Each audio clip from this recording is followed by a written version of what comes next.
Boa tarde a todos. Iremos começar o nosso painel de hoje, quinta-feira, sobre Desafios Contemporâneos do Desarmamento.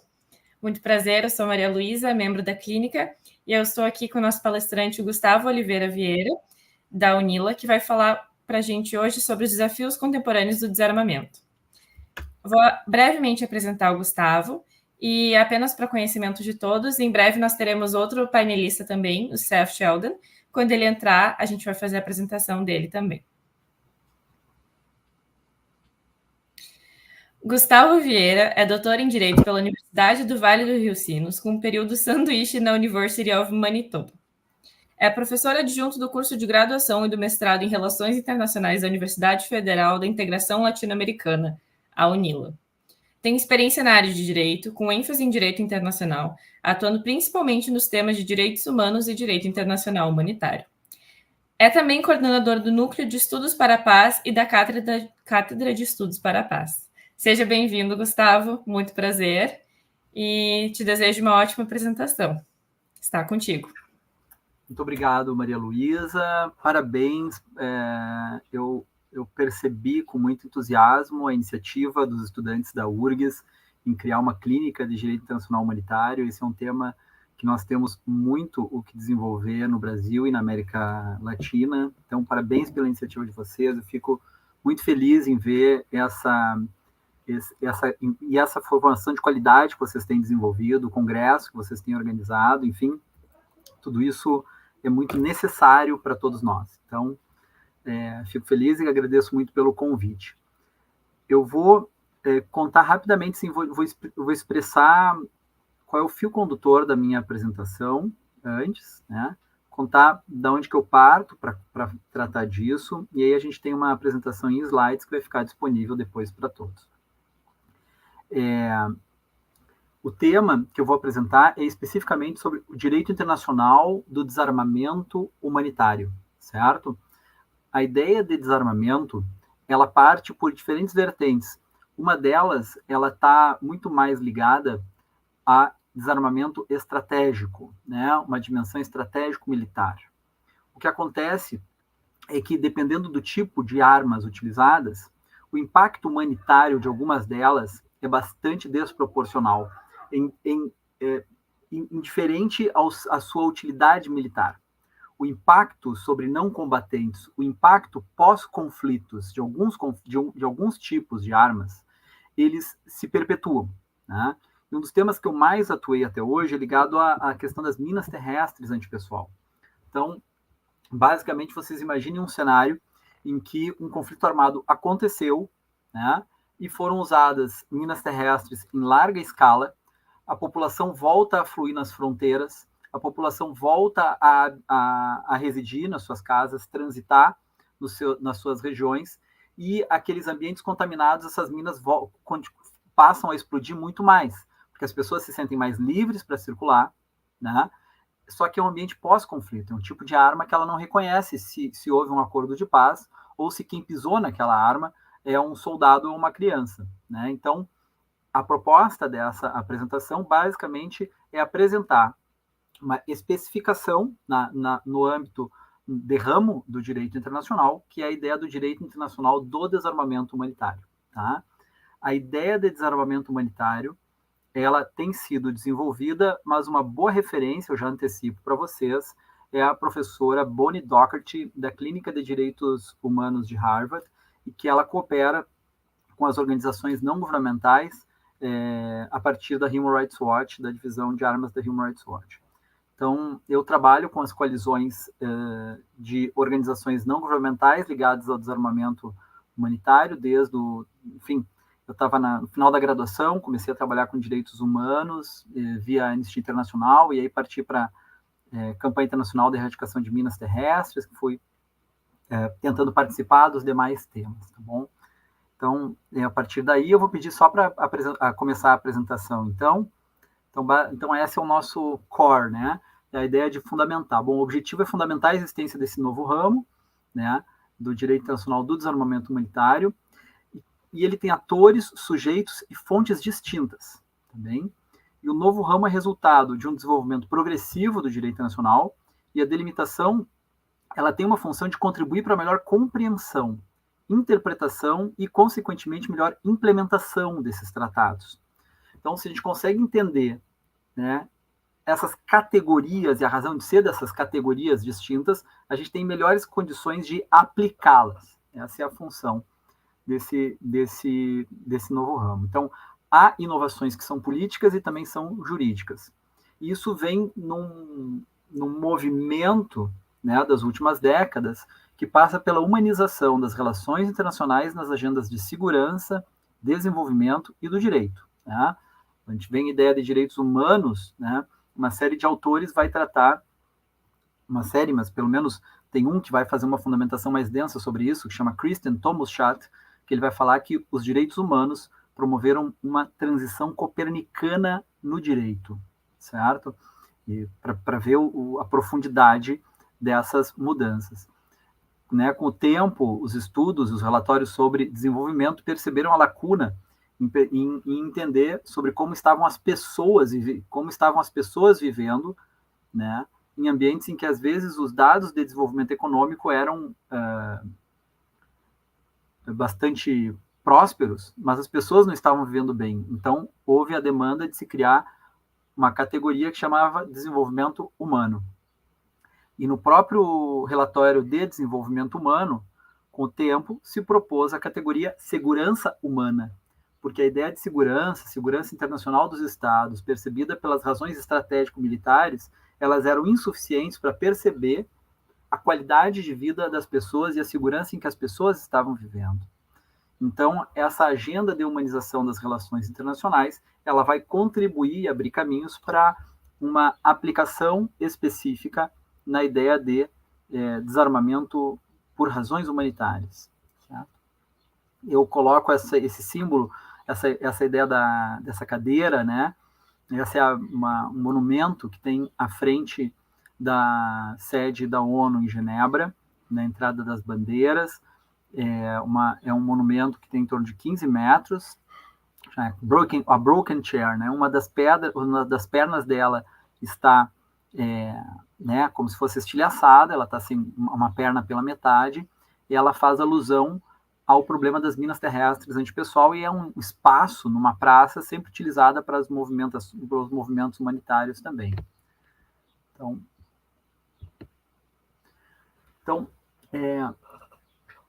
primeiro acho que é interessante nós definirmos o que é desarmamento. Tá? Esse slide eu trago para chamar a atenção de vocês para os vários cursos disponíveis no site da ONU Desarmamento, tá, pessoal? Então, essa é uma foto da definição que tem nesses cursos. Então, desarmamento, né, ele envolve... Normalmente, a gente tem dois temas que se confundem muitas vezes, que é desarmamento e controle de armas. Né? Então, desarmamento seria um conjunto de mecanismos, né, unilaterais, bilaterais, multilaterais ou regionais, de medidas e acordos para eliminar, regular, limitar ou reduzir armamentos, forças armadas e orçamentos militares. Ou também para limitar ou proibir o desenvolvimento, o teste, a produção, o emprego, a proliferação, a transferência e o uso de armas.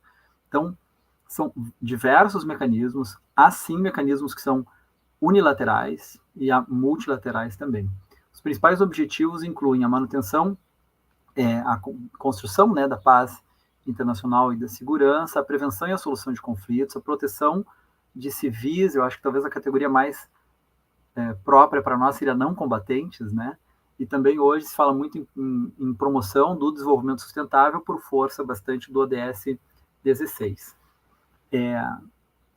Se vocês entrarem na ONU, a ONU tem uma plataforma específica de cursos sobre desarmamento, tá? Que é organizado por uma agência da ONU, que se chama United Nations Office for Disarmament Affairs. Então, é um escritório das Nações Unidas para Relações em Desarmamento. Lá tem uma plataforma de cursos em que vocês podem, inclusive, obter os certificados dos cursos e, eventualmente, até compensar por horas nas faculdades em que vocês estejam, eventualmente, frequentando, e dar uma boa formação, tá? Então, aqui já faço a divulgação desses cursos, que sempre vão contribuir aí com a formação de vocês. Então, dentro dessas distintas categorias, né, é importante salientar, assim, tem mecanismos que são especificamente de controle de armas, que não necessariamente propugnam por desarmamento, e aqui eu chamo a atenção para o Tratado sobre Comércio de Armas. O Tratado sobre Comércio de Armas depois eu vou comentar com mais detalhes, mas basicamente ele tenta prevenir a comercialização de armas convencionais, não armas de destruição em massa, só armas convencionais, para o uso em situações de risco de genocídio, crime de guerra, crime contra a humanidade, graves violações de direitos humanos. E o desarmamento ele tem um viés mais pragmático, né, no sentido da solução, que é o banimento total, por exemplo, de um tipo de armas, a proibição de se produzir, a obrigação de se destruir os estoques remanescentes, de remover as armas empregadas, né, como é o caso do Tratado de Erradicação de Minas Terrestres Antipessoal. Compartilho com vocês que também existe uma outra órgão da ONU que se chama UNIDIR, tá? Que é o United Nations Institute for Disarmament Research. Então, é um instituto das Nações Unidas para pesquisas em desarmamento. Aqui eles têm uma excelente produção científica sobre os temas de desarmamento. Tem uma revista, chama Foreign Disarmament, e que eles vão trabalhando os temas de modo bastante sistemático. Então, para quem quer pesquisar sobre o assunto, é uma das excelentes fontes. A ONU, eu vou comentar com vocês um pouco sobre o que existe em termos de estrutura, né, no campo do desarmamento no sistema internacional, que seria, no que nós chamamos em direito internacional, a maquinaria internacional do desarmamento. Tá? Por conta, claro, dos mandatos e das previsões estabelecidas pela Carta das Nações Unidas. Então, pela Assembleia Geral, no artigo 11, né, está entre os objetivos, né, o trabalho em torno do desarmamento e da regulação de armamentos. Né? Então, a Assembleia Geral poderá considerar os princípios gerais de cooperação na manutenção da paz e da segurança internacional, inclusive os princípios que dispõem sobre o desarmamento e regulação de armamentos. Isso vai se dar pelo funcionamento do primeiro comitê da Assembleia Geral, que vai ter espaço, em regra, na segunda quinzena do mês de outubro, na Assembleia Geral. E o artigo 26, ao Tratado do Conselho de Segurança, aborda o seguinte, né, a fim de promover o estabelecimento e a manutenção da paz e da segurança internacional, desviando para armamentos o menos possível de recursos. Né? Isso vai fazer com que se produzam ao longo dos anos outros órgãos e fóruns específicos na agenda do desarmamento. E o artigo 47, né, os planos a serem submetidos, após né, mencionar a senhora que se refere ao artigo 47, os planos a serem submetidos aos membros das Nações Unidas para o estabelecimento de um sistema de regulamentação de armamentos. Tá? Quando fala em um sistema de regulamentação de armamentos, de fato, uma estrutura que também é uma estrutura política e normativa, que busca regulamentar. Então, é mais um sistema de controle de armas, a maior parte que é um sistema de controle de armas, dentro de uma perspectiva estratégico-militar, que também vai se desenvolver com base em órgãos político-jurídicos. Então, dentro desse espectro todo, né, se estruturou no âmbito da ONU essa organização, esse órgão, né, que é a United Nations Office for Disarmament Affairs. Inclusive, o Brasil teve um alto representante desse órgão, que é considerado o embaixador da ONU para desarmamento, né, que foi o embaixador Sérgio Duarte. Acho que o embaixador Sérgio Duarte foi que aliás, ele tem escrito bastante, né, Maria Luísa, sobre o TEPAN, sobre o Tratado sobre Proibição de Armas Nucleares. E ele presidiu uma Review Conference do Tratado de Não Proliferação Nuclear, e depois de se aposentado em Itamaraty, ele assumiu como a condução desse órgão da ONU. Me parece, assim, pelo que me consta, ele é o segundo brasileiro, né, nos estágios mais altos da carreira na ONU. Teve o Sérgio Vieira de Mello e depois o embaixador Sérgio Duarte. Então, essa estrutura, ela dá suporte a todas as tratativas e aos mecanismos de implementação de tratados ligados a desarmamento no âmbito da ONU. Ela tem estruturas de âmbito universal e algumas de cunho regional, certo? E ela se divide dentro dessas categorias de armamentos de destruição em massa, né? E aí vai muito o tema das armas nucleares e das armas convencionais. Então, né, a estrutura do alto representante, aí existe a Conferência de Desarmamento, que funciona em Genebra. Em regra, os países vão ter, então, um embaixador destacado para tratar dessa Conferência de Desarmamento, e lá, diferente das outras embaixadas dos países que muitas vezes vão ser assessoradas em temas militares ou de armamentos com adido militar, em Genebra, no caso do Brasil, por exemplo, nós temos um conselheiro militar, o que exige uma patente acima, né, daquele que pode ser indicado como adido militar. Então, na Conferência de Desarmamento, nós temos, né, o encarregado precisa ser o equivalente a um general 4 estrelas ou equivalente das outras forças. Bom, o Brasil chegou a ter uma embaixada de desarmamento em Genebra, né? Depois porque como Genebra tem lá a Organização Mundial do Comércio, tem Conselho de Direitos Humanos, tem diferentes espaços, né, de atuação das relações internacionais de cunho multilateral, o Brasil chegou a ter uma embaixada específica para esse tema de desarmamento. Por vezes ela é aglutinada, né, essa divisão é aglutinada na Embaixada Geral.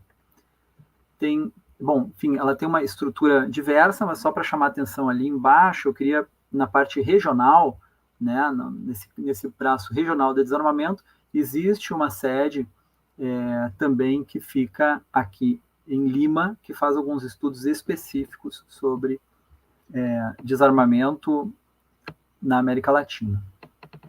Então, dentro da agenda de desarmamento e segurança internacional na ONU, existe esse primeiro comitê, né, de desarmamento, tem a Comissão de Desarmamento da ONU e tem a Conferência de Desarmamento. Esses são os principais espaços decisórios sobre o tema desarmamento e segurança internacional. O interessante é que hoje há uma oportunidade de acompanhar vários desses temas, inclusive a agenda desses eventos online. Eu coloco ali o link de um desses primeiros comitês. O primeiro comitê funcionando em Nova York e Conferência de Desarmamento funcionando em Genebra. Então, dentre as diferenças que eu gostaria de ressaltar aqui para vocês, né, existe o direito internacional do desarmamento, que não necessariamente ele é direito internacional humanitário, e existe o direito internacional humanitário, que vocês já conhecem muito bem, né? Aqui é uma parte um pouco didática, que a gente tem a obrigação de incluir, né, para eventuais ingressantes na especialidade, né? Então, o direito internacional do desarmamento é o ramo do direito internacional público, delimitado ao controle de armas e desarmamento, tá? Ele tem um enfoque múltiplo, ele pode ser tanto estratégico militar quanto humanitário. Estratégico militar, vocês pensem o seguinte: Estados Unidos e União Soviética, Estados Unidos e Rússia, eles mantêm por décadas programas e acordos e tratados e negociações de manutenção e de redução dos estoques de armas nucleares, certo? Isso não tem finalidade humanitária, isso tem uma finalidade estratégico-militar. Então, sei lá, o mundo tinha, sei lá, chegou a ter 70 mil armas nucleares, hoje tem 12 mil e poucas armas nucleares. A Maria Luísa talvez saiba de cabeça o número mais preciso, mas são umas 12 mil e poucas armas nucleares. Eu vou apresentar um gráfico depois sobre isso. Mas, veja, então, são mecanismos de controle de armas que não têm finalidade humanitária. Então, as partes podem ser bastante variadas nessas agendas. O Brasil teve uma agenda importante, né, de transformação da agenda de desenvolvimento de armas nucleares para de tecnologia nuclear para fins bélicos, por exemplo, com a Argentina, né? Então tem agendas que são bilaterais, tem agendas que são multilaterais, tem agendas que são regionais, né? Então vejam que esse processo é bastante diversificado, bastante especializado, e há uma normativa densa e um conjunto de organizações internacionais dedicadas especificamente para questões de armamentos e de controle de armas e de desarmamento, né? Então, Dentro da ONU, a gente já falou aqui da UNIDIR, que é Pesquisa em Desarmamento, da UNODA, que é Relações em Desarmamento. A UNODA se subdivide em outras, né? Para dar suporte às questões nucleares, tem a Agência Internacional de Energia Atômica, tem uma organização internacional específica sobre armas químicas. Para a questão nuclear, para a zona de desnuclearização da América Latina, né, com base no Tratado de Tlatelolco, nós temos a OPANAL, né, para o controle de material físsil entre Brasil e Argentina, né, com base nesse acordo dos dois países não terem armas nucleares, por exemplo. Nós temos a ABAC. Então vejam o número de organizações internacionais que a gente levanta rapidamente dedicadas ao desarmamento. Então eles têm diferentes foros, diferentes regimes e instituições, né? Tem muito mais que isso, só tentei elencar aqui para vocês alguns para verem a complexidade e a diversidade que eles representam. O direito internacional humanitário, ele é um ramo do direito internacional também, desenhado para proteger não combatentes em conflito, né, em situações de conflitos armados, e limitar meios e métodos de guerra, certo? Então, com essa dupla, né, com essa dupla perspectiva, proteger não combatentes e limitar meios e métodos de guerra, ele tem a finalidade dele é humanitária. Na formação de militares, ele vai ser chamado de Direito Internacional dos Conflitos Armados. É o mesmo direito, né? Mas ele vai ser chamado de Direito Internacional dos Conflitos Armados. A violação a esse direito é o que vai gerar o crime de guerra, certo? Que é definido lá pelo Estatuto de Roma, de 1998, do Tribunal Penal Internacional. Então, acho que nós temos essa diferenciação que é importante chamar a atenção. Eu coloco aqui a capa do livro de um professor aqui do Brasil, chama Rodrigo Mori, esse Direito Nacional do Desarmamento. Ele fez um estágio em Genebra para pesquisa, e ele fez a compilação, fez uma perspectiva descritiva do Direito Nacional do Desarmamento. Então, o direito internacional humanitário tem várias formas de se apresentar, uma distinção dos seus sub-ramos, né? Mas aqui tem uma que é por cidades, né? Direito de Genebra, direito de Nova York, direito de Roma e direito de Haia. Eu vou começar de baixo para cima, pelo mais antigo. O direito de Haia, ele estabelece a delimitação de meios e métodos de guerra. Tá? Há determinadas armas que elas geram danos, mesmo em combatentes, né, que são considerados alvos militares, que são considerados desproporcionais à finalidade militar. Então, ele tem esse nome, direito de Haia, porque as conferências de paz de Haia de 1899 e 1907 se negociaram uma série de acordos que estabeleciam limites a determinados tipos de armas, por exemplo, gases asfixiantes, tipos de munições que geravam sofrimentos desproporcionais, e com o tempo, então, esse ramo foi se aperfeiçoando, né, do direito internacional humanitário, com limitação de meios e métodos de guerra. Vocês imaginem assim, que tipo de tratados existem aí, né?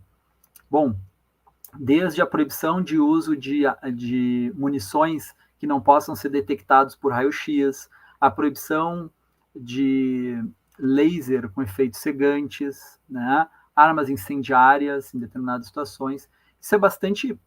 Isso não tem tanta novidade, né? Eu quero dizer assim, tem reminiscências do direito, do ius fetiali, na Grécia, que nos conflitos armados entre cidades gregas já tinha limitação, em alguns casos, de usos de flechas incendiárias ou flechas com pontas envenenadas. Então, existem limitação de meios e métodos de guerra, historicamente, em conflitos, mas isso tem se estruturado a partir, né, modernamente, a partir do direito de Haia. Depois veio o direito de Genebra, que era uma afirmação do princípio da distinção do direito internacional humanitário. Então, as convenções de 49 e depois o protocolo de 77 estabeleceram a proteção de não combatentes, tá? Ou aqueles que estão fora de combate. Então, a proteção a gente vai chamar comumente de civis, né? E também pessoas que eventualmente estão fora de combate. Quem seriam os fora de combate? Os feridos em conflitos armados, náufragos, enfim, um conjunto de categorias, prisioneiros de guerra, um conjunto de categorias de pessoas que têm que deixam de ser alvos militares. E essas pessoas têm estatutos de proteção internacional humanitária específicos a partir desse direito de Genebra. Com o tempo, então, se agregou a construção de um tribunal penal internacional que fosse permanente, né, com o Estatuto de Roma, por isso esse direito de Roma. E cada vez mais se avança na aproximação entre direitos humanos e conflitos armados. E algumas regras de direitos humanos começam a se aproximar das suas preocupações em situações de conflitos armados. Então, por exemplo, quando se fez a Convenção Internacional sobre Proteção dos Direitos da Criança, lá de 1989, eu acho que é a convenção da ONU, que tem o maior número de estados-partes, ela ficou bastante claro a necessidade de um protocolo específico, e houve campanha e mobilizações antes para tentar conscientizar a opinião pública acerca das crianças soldado. Tá? Então, tanto os estados, por vezes, arregimentavam jovens abaixo dos 18 anos por falta de pessoal militar, né? Nós temos aqui na América Latina uma memória significativa de conflito armado com base na guerra da Tríplice Aliança contra o Paraguai, né? No Brasil a gente chama Guerra do Paraguai, mas é a Guerra da Tríplice Aliança contra o Paraguai, em que se fala em que o Paraguai chegou a colocar várias crianças no conflito pela dizimação da sua população adulta masculina. Então, isso em conflitos armados foi sistemático, os atores armados no estatal regimentando crianças. Então, se fez essa mobilização e se criou um protocolo específico à Convenção sobre Proteção dos Direitos da Criança, né, sobre criança soldado. Então, algumas fontes foram sendo agregadas no âmbito da ONU Nova York, pela Assembleia Geral das Nações Unidas, e novas fontes de direito internacional que dialogam com conflitos armados, aí vem o ramo direito de Nova York. Então, os programas de missões de paz, com programas de DDR, que é desarmamento, desmobilização e reconciliação, né? O tema gênero e desarmamento tem avançado sistematicamente, e a forma com que as mulheres sofrem durante os conflitos armados e depois dos conflitos armados tem se aprofundado e se especificado de maneira relevante, né? E na justiça de transição também. Então, chamo a atenção de algumas fontes aí para diferenciar esses 4 temas. E aqui, então, eu passo a abordar especificamente esse ramo. Então, o que seria esse direito internacional do desarmamento humanitário? Ele tem o enfoque do desarmamento em que se trata, ele não é estratégico, ele não busca especificamente esse equilíbrio de poder, mas ele é humanitário, né? Essa é a diferenciação dele. Na prática, isso tem muitas implicações. Vou dar só uma para vocês, bem fácil de perceber. Veja, como que se estabelece quando já está reconhecido que é obrigação dos estados remover as minas terrestres plantadas durante um conflito armado, certo? O estado participou de uma convenção, se obrigou a isso, e agora tem que limpar as minas terrestres plantadas.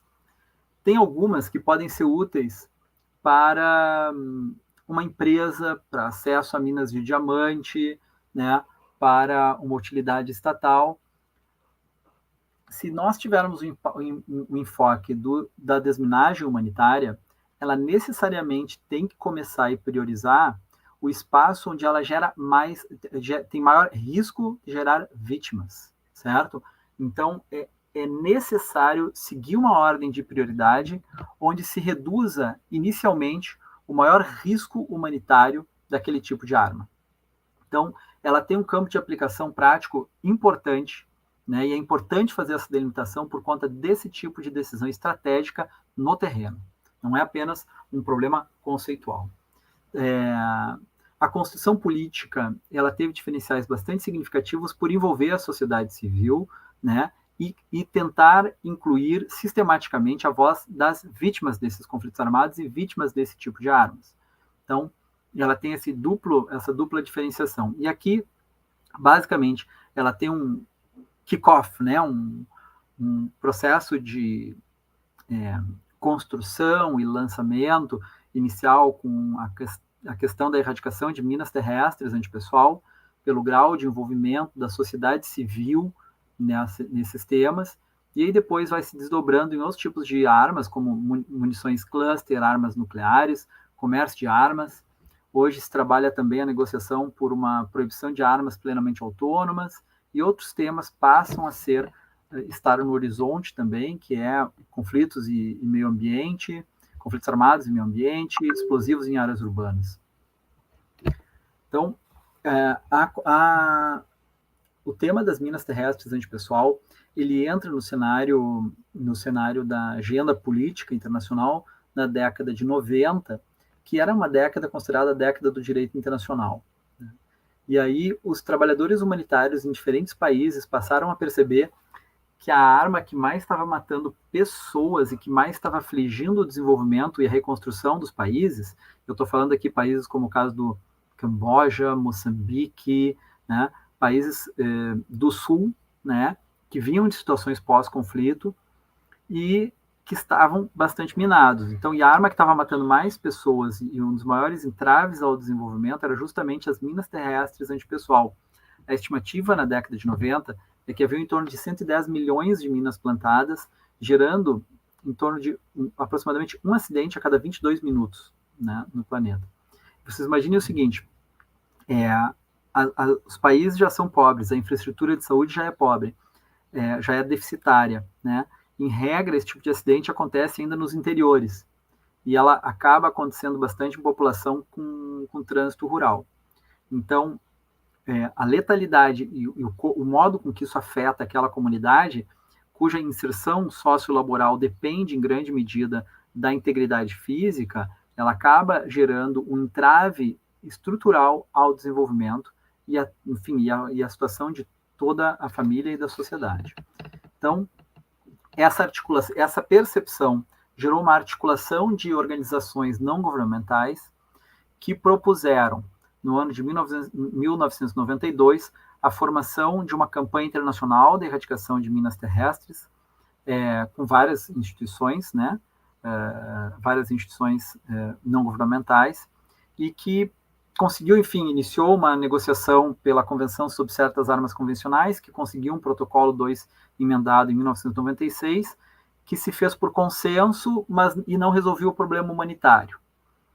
E aí o ministro de Relações Exteriores do Canadá propôs uma negociação paralela que buscasse, então, enfrentar o problema humanitário fora do sistema ONU, né?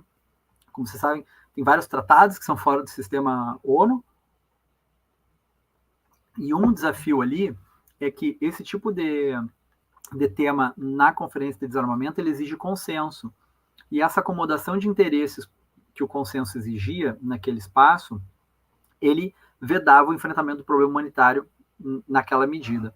Então, se começa uma negociação a partir daí. E vai se chegar, então, em 96 se propõe isso, e a ideia era chegar em um ano com um tratado de erradicação total dessa categoria de armas, né? Então, a negociação se conclui e a adoção do texto acontece no mês de setembro do ano de 1997, em Oslo, né? E ele vai ser aberto para assinaturas no início de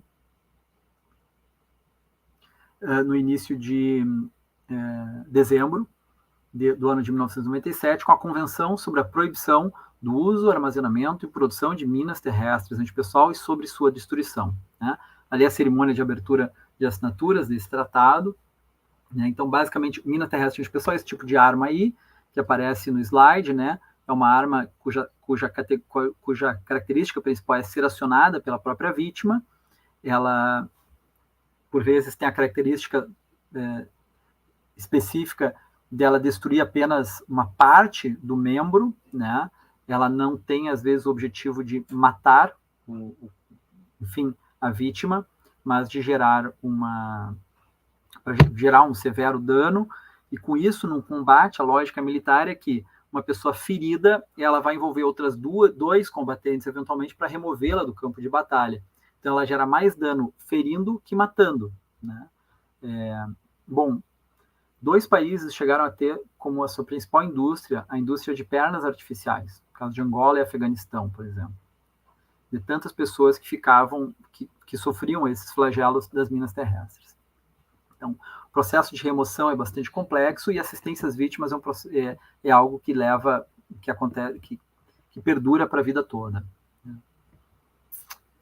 A campanha se mobilizou muito em torno dessa ideia, né? Nós somos os inimigos, porque muitas das vítimas não estavam nem nascidas quando o conflito armado aconteceu.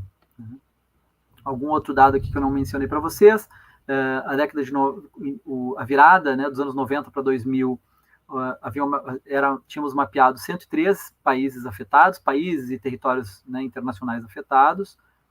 O custo de desminagem ele variava entre 300 a 2 mil dólares por mina terrestre. O uso era de 3 a 50 dólares. A remoção era um grande problema. E 50 países ainda produziam minas terrestres antes da negociação do tratado, inclusive o Brasil.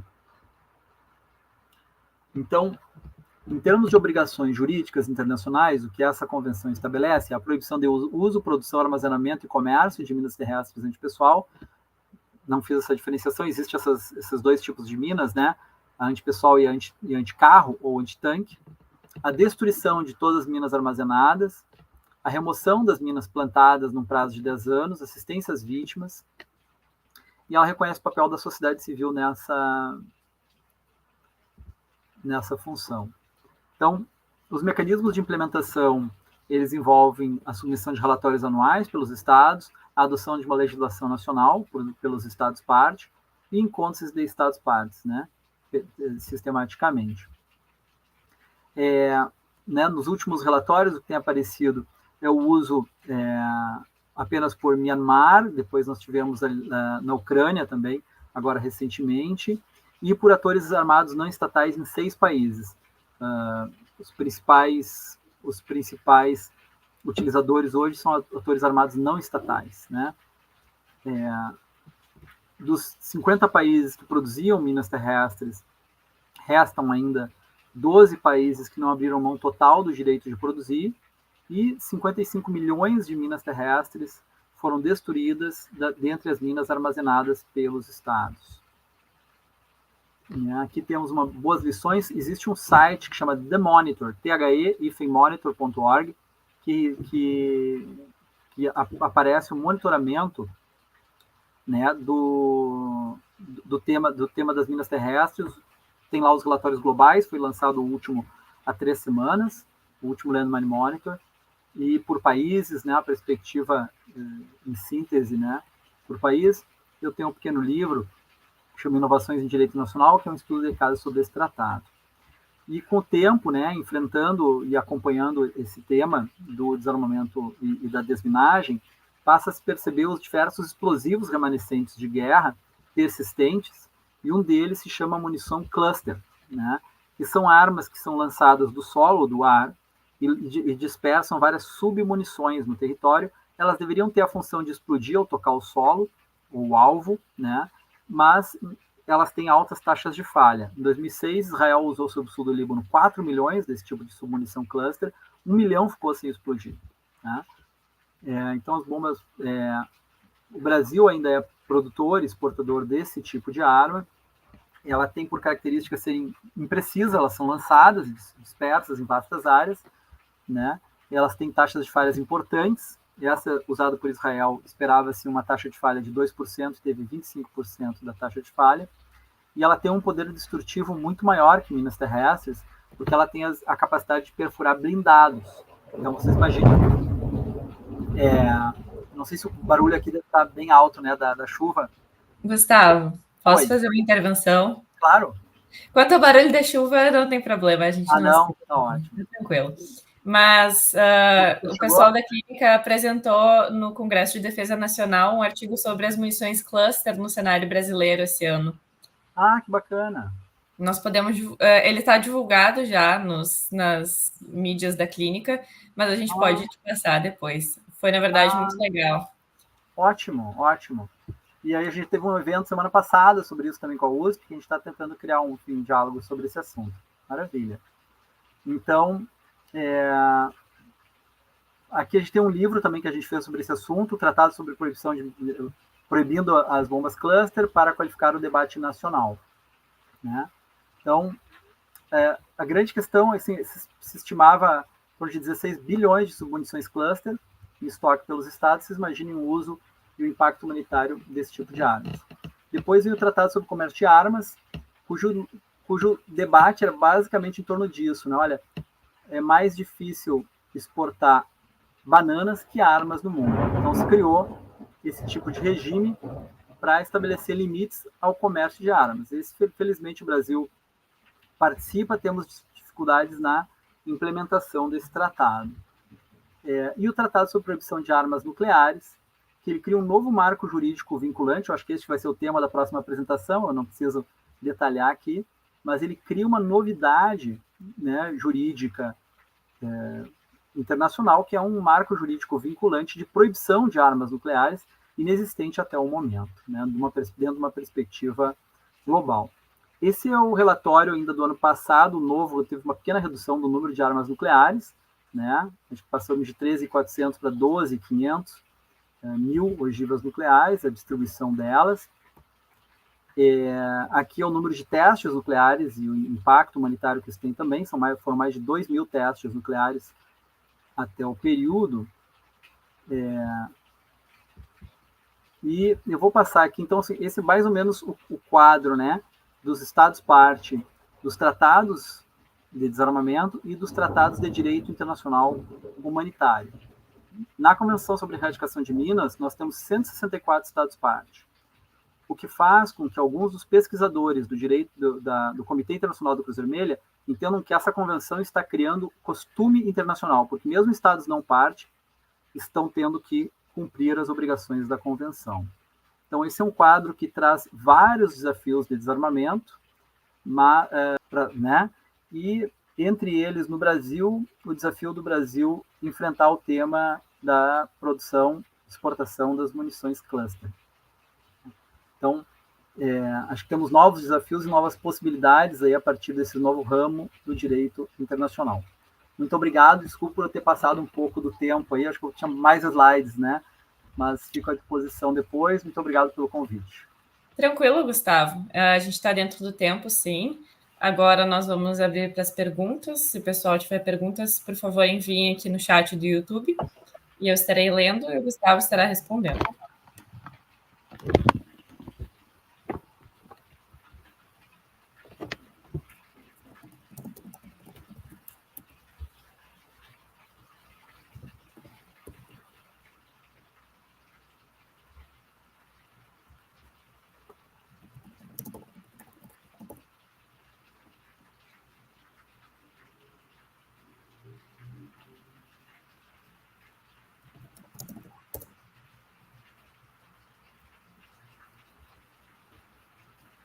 Na verdade, enquanto o pessoal manda as perguntas aqui, eu tenho uma pergunta a fazer. Na verdade, não é uma curiosidade minha, mas eu acredito que seja uma curiosidade do pessoal explicar um pouquinho melhor sobre a separação entre armas convencionais e armas de destruição em massa, que é uma divisão bem importante, inclusive, para o nosso próximo palestrante, que é o Seth. Acho que pode dar uma explicação breve, e aí nós podemos passar. Basicamente, chama-se de armas convencionais tudo que não é armas de destruição em massa. Na categoria de armas de destruição em massa incluem-se armas nucleares, armas químicas e armas biológicas e bacteriológicas, certo? Então, existe uma convenção específica sobre proibição de armas químicas, de uma organização internacional dedicada a monitoramento dessas questões ligadas a armas químicas. Sobre esses tipos de armas, há um aprofundamento a um segundo grau, eu diria, do direito internacional, de detalhamento sobre os mecanismos de controle e contabilidade desse material, né? Então, tem armas químicas, armas biológicas e bacteriológicas e armas nucleares. Na estrutura do direito internacional do desarmamento nuclear, o tema do controle e contabilidade de material físsil exige, claro, uma capacitação técnica, mas um conjunto de mecanismos que possam sistematizar aquilo que seria uma espécie de parametrização, né? Utilizar a mesma métrica de modo equitativo para conseguir prever o risco do uso daquele tipo de tecnologia para fins bélicos. Então, a IEA, né, tem uma grande especialização nisso. Nós temos aqui uma experiência de êxito nessa negociação Brasil-Argentina, né? Os dois países estavam desenvolvendo, tinham programas nucleares com desenvolvimentos também para fins bélicos, e se inicia na década de 80 uma negociação de cooperação técnico-militar entre Brasil e Argentina, e na sequência vai se avançar para um acordo para os dois países converterem os seus programas em programas de uso pacífico, de uso sim da tecnologia nuclear, mas para fins pacíficos. Então, isso foi uma conversão desse processo e acaba criando pilares para o desenvolvimento de um programa de complementação econômica e de integração regional, né? São as bases do próprio Mercosul. No mesmo ano que o Brasil assina o Tratado de Assunção, que vai criar o Mercosul, Brasil e Argentina afirmam um acordo de formação de uma agência internacional que se chama Agência Brasileiro-Argentina de Controle e Contabilidade de Material Físsil, com sede no Rio de Janeiro, em que há uma verificação recíproca, né, do uso da tecnologia nuclear para manter a confiança, né, entre os países nesses temas. Então, mais ou menos isso. Obrigada, Gustavo. Nós temos mais uma pergunta do Felipe, que diz o seguinte: brilhante exposição, Gustavo. Quanto à sua última parte sobre a convenção que proíbe minas terrestres, qual é efetivamente a forma em que a aderência quase universal tem afetado estados não parte? Muito obrigado pela pergunta, Felipe. Um bom exemplo, acho que é bem interessante, é Estados Unidos, por exemplo. Estados Unidos tentou, inclusive, tirar estados do processo negociador, né? Mas acabou não tendo, talvez, tanto sucesso, mas acabou tendo que parar de produzir na década de 97 mesmo, quando essa negociação foi aberta para assinaturas, parou de usar e destruiu parte dos seus estoques. Por quê? Porque o grau de estigma internacional desse tipo de arma, ele começa a gerar uma opinião pública de tal modo crítica ao uso, à transferência, ao comércio dessas armas, que os Estados não conseguem, e até as próprias forças armadas começam a perceber o risco que elas têm em utilizar e a sociedade se voltar contra elas. O povo e, às vezes, as suas sociedades nacionais se voltarem contra elas, né? Contra as forças armadas. Então, um exemplo é Estados Unidos. Tem outros exemplos, por exemplo, o Egito não é parte, mas ele chega a cumprir e a fornecer informações sobre cumprimento de partes dessa convenção. Tem estados não parte que entregam o relatório de transparência previsto no artigo 7º dessa convenção, e esse é um artigo que está na revista da Cruz Vermelha, feito por 3 especialistas da Cruz Vermelha, que eles mostram, né, sobre como esse tratado está construindo o costume internacional. Então, são alguns dos exemplos aí possíveis de se dar. O nível de constrangimento em torno desse assunto e a condenação moral em torno do uso desse tipo de armas faz com que mesmo os militares percebam o risco que se gera no juízo que vai se fazer em torno deles. Obrigado, Felipe, pela pergunta. Obrigada, Gustavo. Assim, acho que podemos encerrar. Muitíssimo obrigada pela sua contribuição. Com certeza, nós estaremos entrando em contato para continuar nossa parceria. Muito obrigada pela brilhante apresentação. E agora nós vamos dar continuidade para o nosso painel com o Seth. O painel ele vai ser em 2 línguas, então a partir de agora nós estaremos passando para o inglês, onde o nosso convidado Seth vai apresentar sobre Evolution and Status of the Treaty on the Prohibition of Nuclear Weapons. Welcome, Seth. It is a pleasure to have you here. I will present you shortly in Portuguese for our guests, and then you can start your presentation. So, just to wrap things up em português, Seth Shelden é formado em Direito pela University of California, Berkeley School of Law. Ele é o agente da ligação da ONU para a International Campaign to Abolish Nuclear Weapons, a ICAN, a coalizão vencedora do Prêmio Nobel da Paz de 2017, que trabalha para proibir e eliminar armas nucleares. E ele auxilia governos com a universalização e implementação do Tratado sobre a proibição de armas nucleares. Ele também é professor de Direito e atua no Conselho de Administração do Lawyers Committee on Nuclear Policy. Thank you, Seth. Feel free to start. And we're pleased to have you. Thank you. No, thank you. Obrigado. Thank you for having me.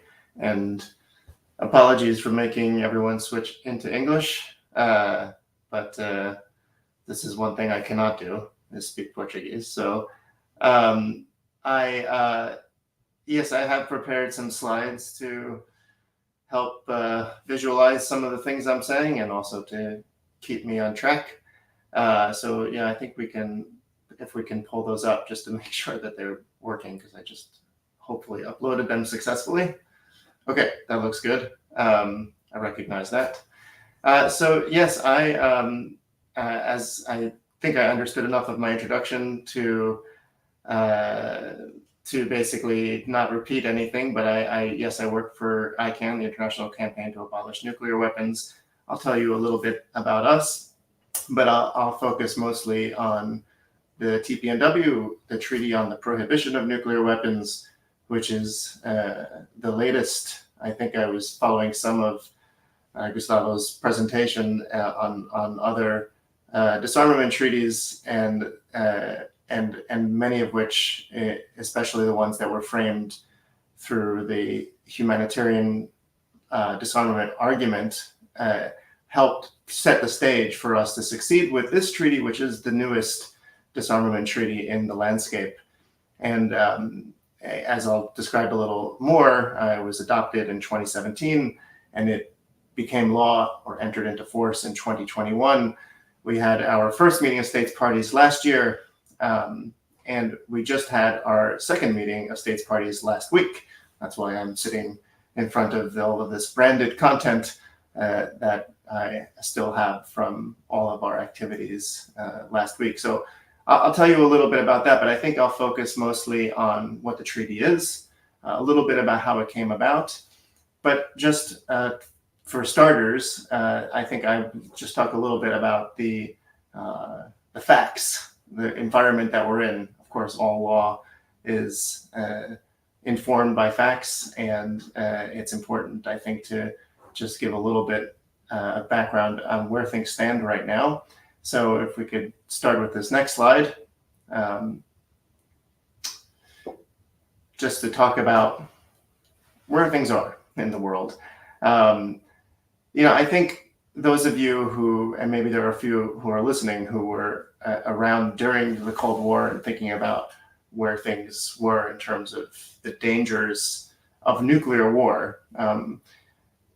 During the 1960s to the 1980s especially, nuclear war was something that everyone talked about, it seemed like, all the time. And it was in part because we understood that nuclear weapons presented the greatest existential threat to humanity in the world. We had mainly these two adverse nations, the US and Russia, who, as we understood it, were likely to, at any point, potentially destroy each other and maybe destroy humanity. And yet, according to many experts, we are actually at this moment, we have a greater risk of nuclear apocalypse than we have ever had, including at the height of the Cold War.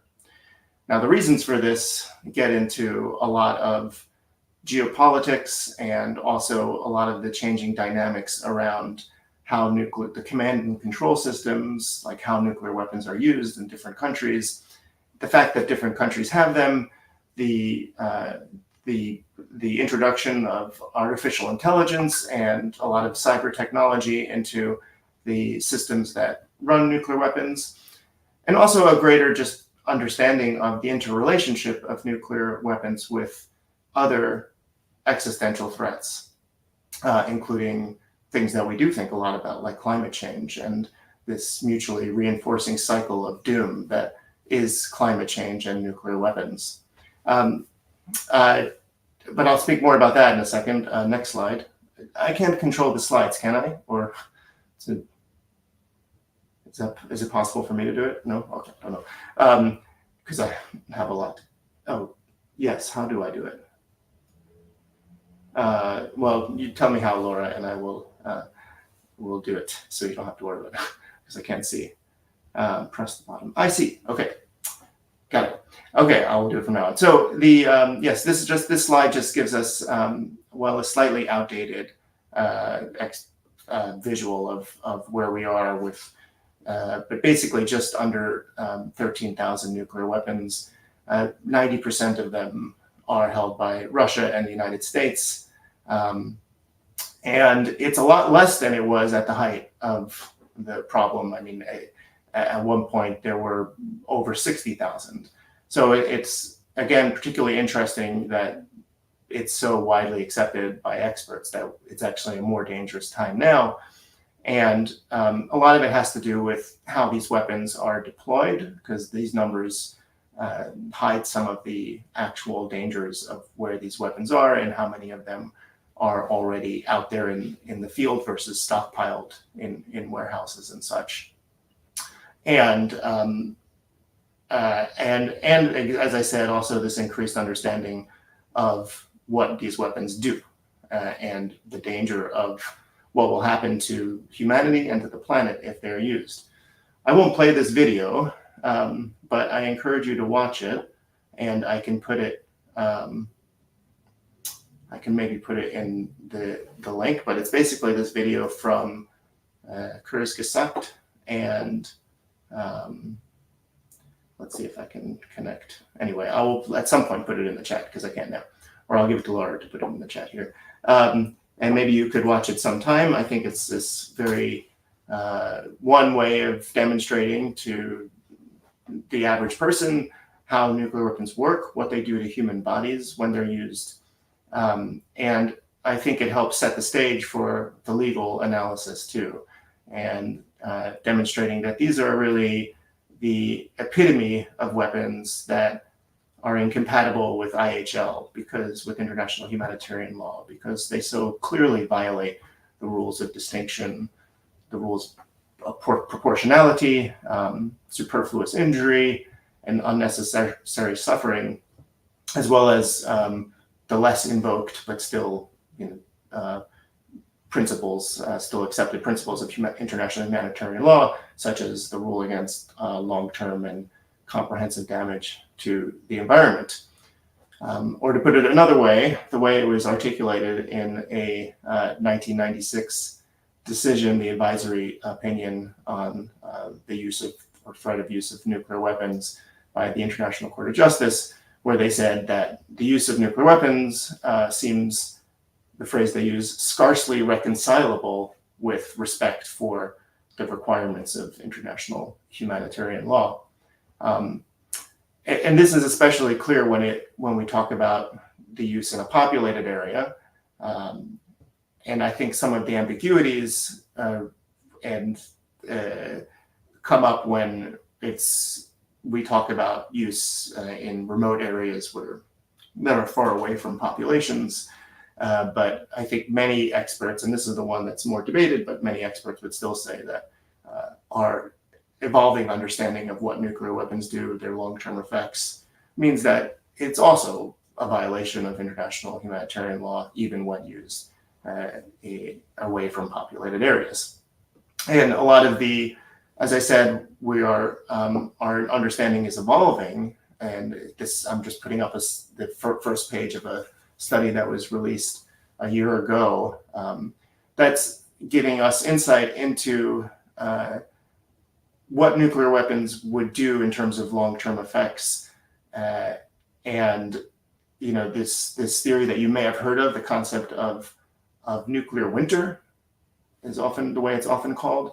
The idea that in the event of use of nuclear weapons, especially over a populated or industrial area, would cause so much soot and debris to be lofted into the upper atmosphere that it would block out the sun and cause cooling and have an effect on caloric production, or production of food supply, essentially, that would lead to famine.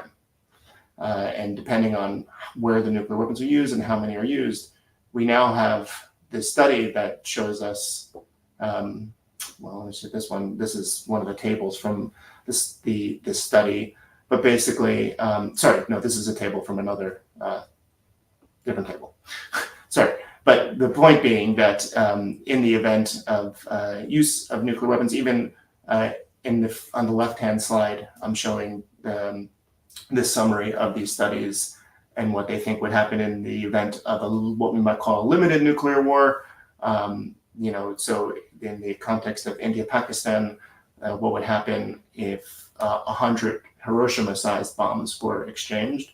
Mind you, for some context, the bomb dropped on Hiroshima was on the order of 15 kilotons in terms of its TNT explosive power.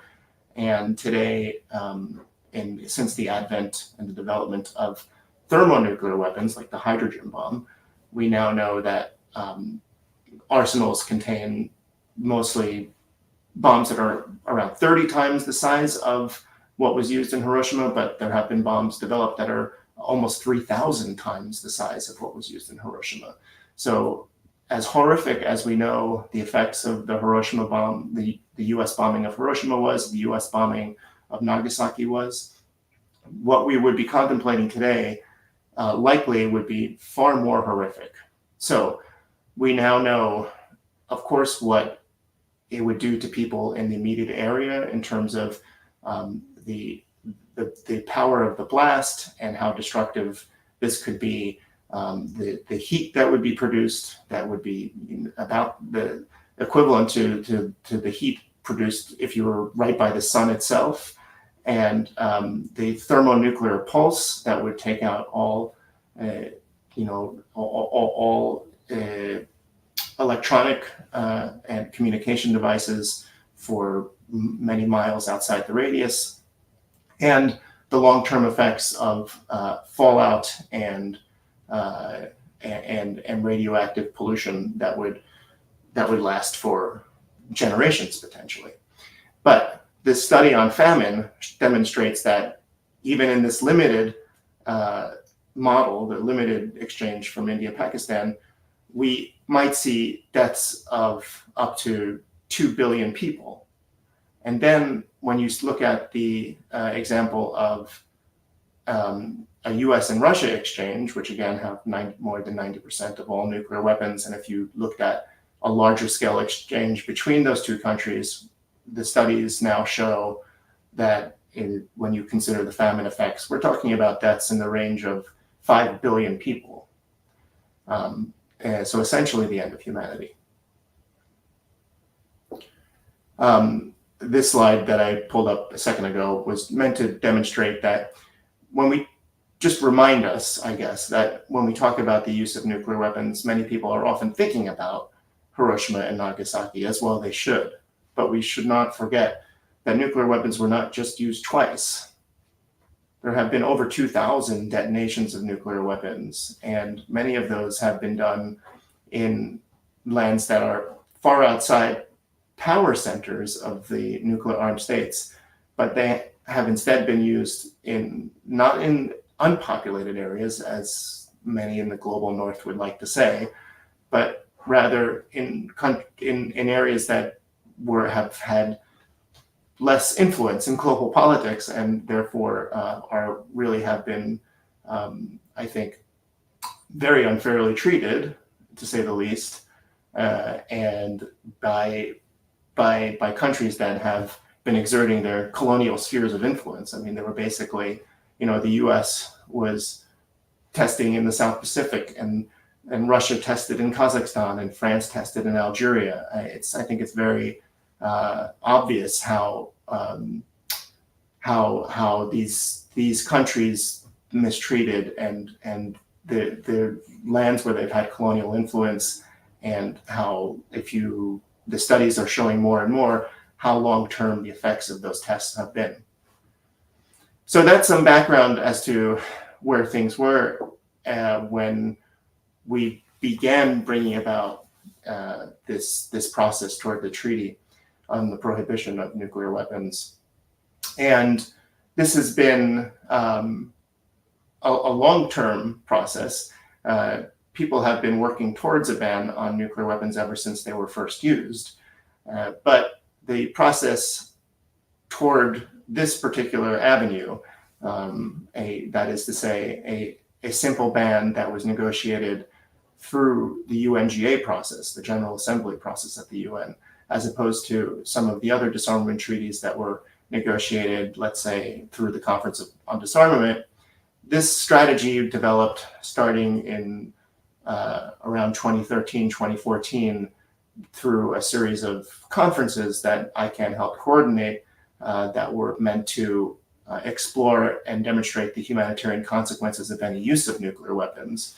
And there were a series of 3 conferences in Mexico, in Norway, and in Austria, that at the end of which led states to agree that the only solution was to pursue a ban treaty. So to get into the treaty itself, the TPNW was negotiated to address humanitarian concerns, some of which I was just trying to articulate, to fill a gap in international law, and also to build pressure for the possessor states to disarm. Because, as we will see, and as perhaps you know already, that this treaty has come about through the initiative of non-nuclear weapon states. And the nuclear armed states are not just not party to it, but have generally very strongly opposed this treaty. And so a lot of people will ask, well, what's the point of doing it if the possessor states don't join? And hopefully I can speak to that. And that's what this third bullet is really about. The format of my slides may cut off the bottom and the top. I can't tell. That's the way it looks to me. So I will also read it to you. But yes, in the first bullet, why the treaty was pursued to address humanitarian concerns. As I was saying, any use of nuclear weapons, and that includes through testing, has devastating intergenerational impact, by the way, which disproportionately affects women and girls and indigenous communities. And we could speak a lot more about this, but this is basically both in terms of biological impacts. We know based on the soft tissue that women and girls are more affected by nuclear weapons. And we know that, as I was saying, many of the tests have been done in areas where people have had disadvantages due to colonial relationships. And the first, as if those of you who have seen Oppenheimer, for example, the most popular movie on nuclear weapons that's been made recently, they tell the story about how the U.S. The first place that the U.S. bombed with nuclear weapons was the U.S. When they tested the first nuclear weapon, the Trinity test, in New Mexico in the United States. In the movie, they make it seem like they were bringing that experiment, as it were, to an unpopulated area, and that's not told accurately. There were people who lived there that were forcibly relocated from that land, and the effects of the test were not limited to the specific site where it was used, but radiated out beyond and have harmed mostly a lot Black and brown communities in the U.S., but in the indigenous communities that were there. A study actually that came out quite recently, just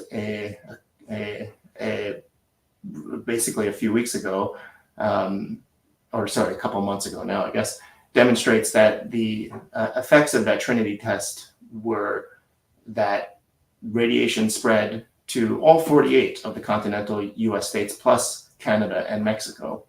The second bullet about humanitarian concerns, there could be no adequate response to any use of nuclear weapons. Many have demonstrated that the medical community, the first responder community, there would be nothing that they could do to help. And that's well understood now, even though you'll often see a lot of governments trying to say what they would do, but there's nothing that they can do. And as the climate slides show, the transboundary effects of nuclear weapons, we would see that we would have effects far beyond where the nuclear weapons were used. As the slide on the Bulletin of the Atomic Scientist Doomsday Clock showed, the risk of use is an all-time high. This second to last bullet, deterrence does not prevent use. That is something that we can definitely delve into as far as the mythology of mutually assured destruction and this notion that nuclear weapons actually somehow prevent their own use, which is a very unfortunate and misguided theory. But what's not a theory is what nuclear weapons do. This is proven when they are used. And it is the belief of all those that are pursuing the ban that the only way to really mitigate against the use is to prohibit and eliminate nuclear weapons. The second reason that, and the second line of reasons why we are pursuing and have pursued the TPNW is to fill a legal gap. And the idea here is that before we had the TPNW, the only weapons of mass destruction that were not subject to a global ban were the most destructive. So we had formed conventions for, as I think was just discussed, for weapons like biological weapons and chemical weapons. Now,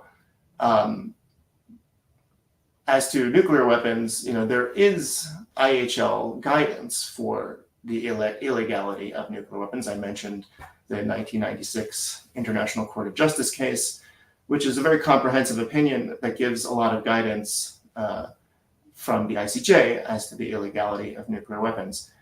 It is an advisory opinion, and so not binding.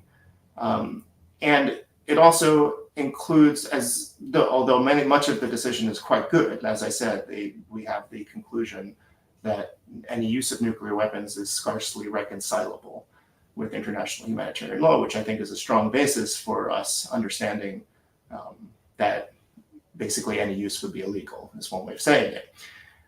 But there is unfortunate equivocation in the decision, including where the court says that it cannot reach a definitive conclusion as to legality or illegality of nuclear weapons in the circumstances of the extreme circumstance of self-defense, where the very survival of the state would be at stake. Now, even though it says this, it also says that nuclear armed states do have an obligation to pursue disarmament under the NPT. So just to say that the 1996 decision is useful, but does not get us all the way there. And so hence a gap, a legal gap. Now, as many of you may know, because this is the most, one of the most widely adhered to treaties, and certainly often called the cornerstone of the nuclear non-proliferation and disarmament landscape, the NPT, the Treaty on the Non-Proliferation of Nuclear Weapons, is a widely adhered to treaty that addresses, well, three categories of obligations, basically that basically requiring that non-nuclear weapon states do not acquire nuclear weapons, non-nuclear weapon states as it's defined in the NPT, that the nuclear armed states do not assist non-nuclear states with building nuclear weapons programs, and that basically provides a framework for the peaceful uses of nuclear energy and helping its states parties pursue them. But it certainly doesn't prohibit all states parties from possessing or manufacturing nuclear weapons. It doesn't prohibit use or threatened use or testing. It doesn't prohibit states parties from hosting another state's nuclear weapons. And so even though there is this highly debated language of Article 6 that does require nuclear armed states under that treaty to pursue general and complete disarmament, the NPT has not been enough to get us there towards the total elimination. Now, the other, I would say, some other important, and there are a number of nuclear weapons-related treaties and architecture, but I think we have to mention the nuclear weapon-free zone treaties, of which Brazil is part of the very first one, the Treaty of Tlatelolco, which established a very comprehensive prohibition on on nuclear weapons in the region. And this was followed by other nuclear weapons-free zone treaties, including under the Treaty of Palindaba in Africa, and we have the Rarotonga Treaty in the South Pacific, the treaty in Southeast Asia. We have the Central Asian Nuclear Weapons Free Zone Treaty. We have Mongolia, which is a self-described, basically a nuclear weapons free zone unto itself. But these treaties prohibit activities limited to their specific geographical regions. Now, they provide a strong basis for leading us to the TPNW, the global ban, but by themselves, they could not eliminate nuclear weapons. And I think with the science increasingly helping us understand that the dangers of nuclear weapons and that a country within a nuclear weapons-free zone treaty, so let's say that, God forbid, there is a use of nuclear weapons in the US, we increasingly understand how much that could affect people, let's say, in Brazil. And so we can say from that we can't be satisfied with just saying that in our country, in our region, nuclear weapons are prohibited. And we also have the CTBT, and I should say the PTBT, the Partial Test Ban Treaty, which prohibits testing of nuclear weapons, but again, not possession. It's also worth noting that the CTBT is not in force in the sense that we need these what are considered Annex 2 states under the CTBT to finish their ratifications to bring it into force. And as you may have seen in the news over the past couple of months, Russia has withdrawn its ratification. So we're actually moving a little bit backwards, unfortunately, in terms of the legality of the CTBT in the first place. But there is a strong norm against testing at the moment, and we're grateful for that. And then the third category of rationales for the TPNW is that I was saying the building pressure for disarmament. And we see, including from the treaties that I think were presented by Gustavo before me, that we know that even where a country does not accept some of the binding rules of a treaty, and in some cases where they protest against it, that we have had success, and I point in particular to the Mine Ban Treaty and to the Cluster Munitions Convention, for demonstrating how by prohibiting a weapon, we can delegitimize it and stigmatize it and bring about a practical progress in terms of its elimination, even if the possessor state says that it doesn't bind them. And it also helps motivate and bring about initiatives through civil society, including through divestment and practical changes on international policy, that we can see how these treaties make these weapons not only illegal, but also rather irrelevant. It sort of undermines their commercial viability and their practical use as a political tool. And we also know, of course, that the more countries that join these treaties, the stronger those norms become. And even if it doesn't rise to the level of customary international law, which of course is something we build towards and we hope for with these treaties, even before it does, there are still normative effects by increasing the universalization of the treaties. And I think, well, yeah, we could speak about some specific examples of the success of the Mine Ban Treaty, let's say, or the Cluster Munitions Convention in this process. Just a quick word about ICANN, who we are, you know, today we are a coalition of other NGOs, and these NGOs look really different in different countries. Today we have over 650 NGOs in our coalition in 111 countries.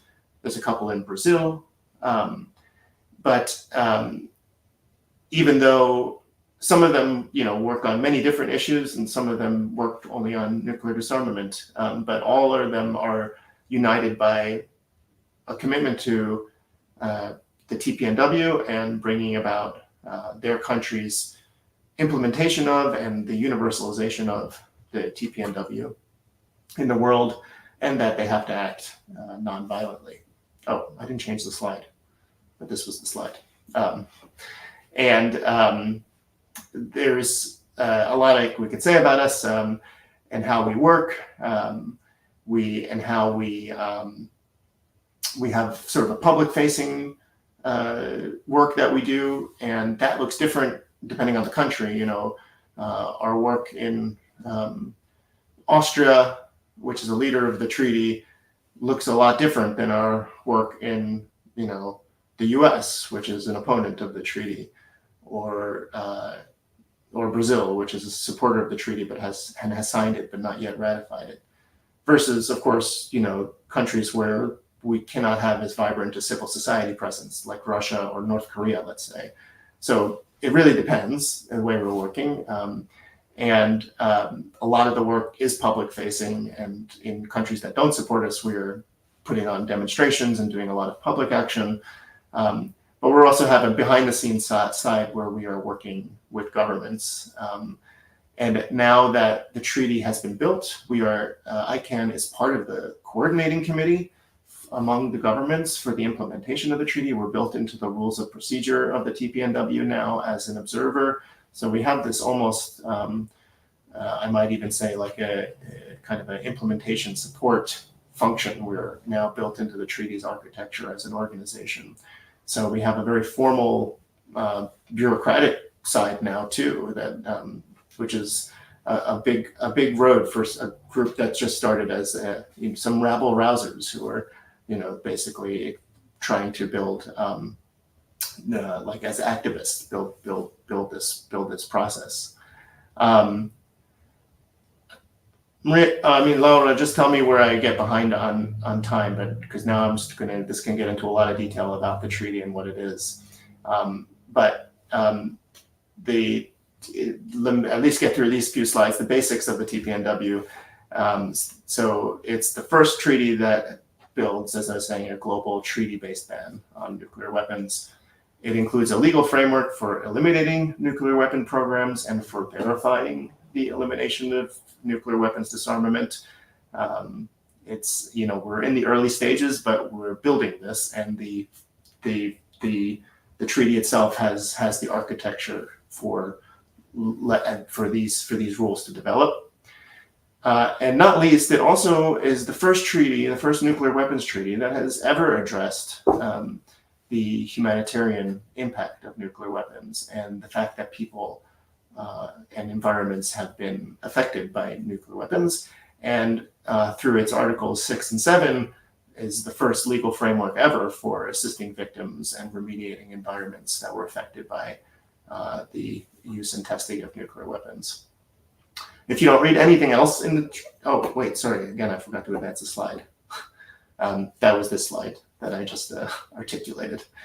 These are the basics of what the TPNW does. If you read nothing else in the treaty, but it's quite easy to read, I carry my copy around here. It's short, but it's a very powerful preamble that acknowledges the humanitarian consequences of nuclear weapons, the disproportionate impact on women and girls and indigenous people, the suffering of Hibakusha, who were the bomb-affected people in Japan after the US use of nuclear weapons there. Does include a short clause copying basically what we have in the NPT that affirms the right of states to pursue use of nuclear energy for peaceful purposes. And then on the international humanitarian law bit, it invokes international law, the NPT, the UN Charter, the UN's first resolution, all as basically setting the stage for why nuclear weapons are already illegal in general, and the ban treaty is necessary. Then we get into the prohibitions. Article 1 is category by category, basically prohibits everything to do with nuclear weapons, everything along the life cycle of a nuclear weapon, from creating it to obtaining it from others or helping others obtain it, to possessing it, stockpiling it, using it, of course, but also threatening to use it. It's the first treaty that's ever addressed the threats to use nuclear weapons. And importantly as well, assisting or encouraging others with any of the prohibited activities. Now, this is the bit that relates, for example, to financing, and we've seen how through this assistance prohibition, which is Article 1E of the treaty, we can have an effect on the possessor states even before they join the treaty. Because, just to take one example, now Ireland is a state party to the TPNW. So this means that it's illegal in Ireland for anyone to invest in the nuclear weapon production companies that are in the US. So you see how we can, through this treaty, already have an effect on the nuclear weapon production in other countries. And then Articles 2 through 4 is about the requirements for how nuclear weapons are eliminated. And so there's basically the Article 2, where you join the treaty, you say whether you have nuclear weapons or you've ever had nuclear weapons, and then it's sort of a flow chart depending on whether, if you don't have them, there's requirements on safeguards. You go to Article 3, where as a non-possessor state, you have to maintain your safeguard obligations with the IAEA, and you have to ensure that you do not acquire nuclear weapons. But if you do have them, there's either what we call join and destroy. So you join the treaty first and then you get rid of your nuclear weapons, or you destroy and join. So you destroy your nuclear weapons and then join the treaty as a non-nuclear armed state. And then, so these are the categories of the treaty that are dealing with preventing future harm. And then there's the categories dealing with addressing past harms from nuclear weapons. This is what I was talking about in terms of the Article 6 and 7 provisions that require states parties to assist people affected by and to remediate environments contaminated by use and testing of nuclear weapons. And then in Article 7, the requirement of other states parties to cooperate with those affected states.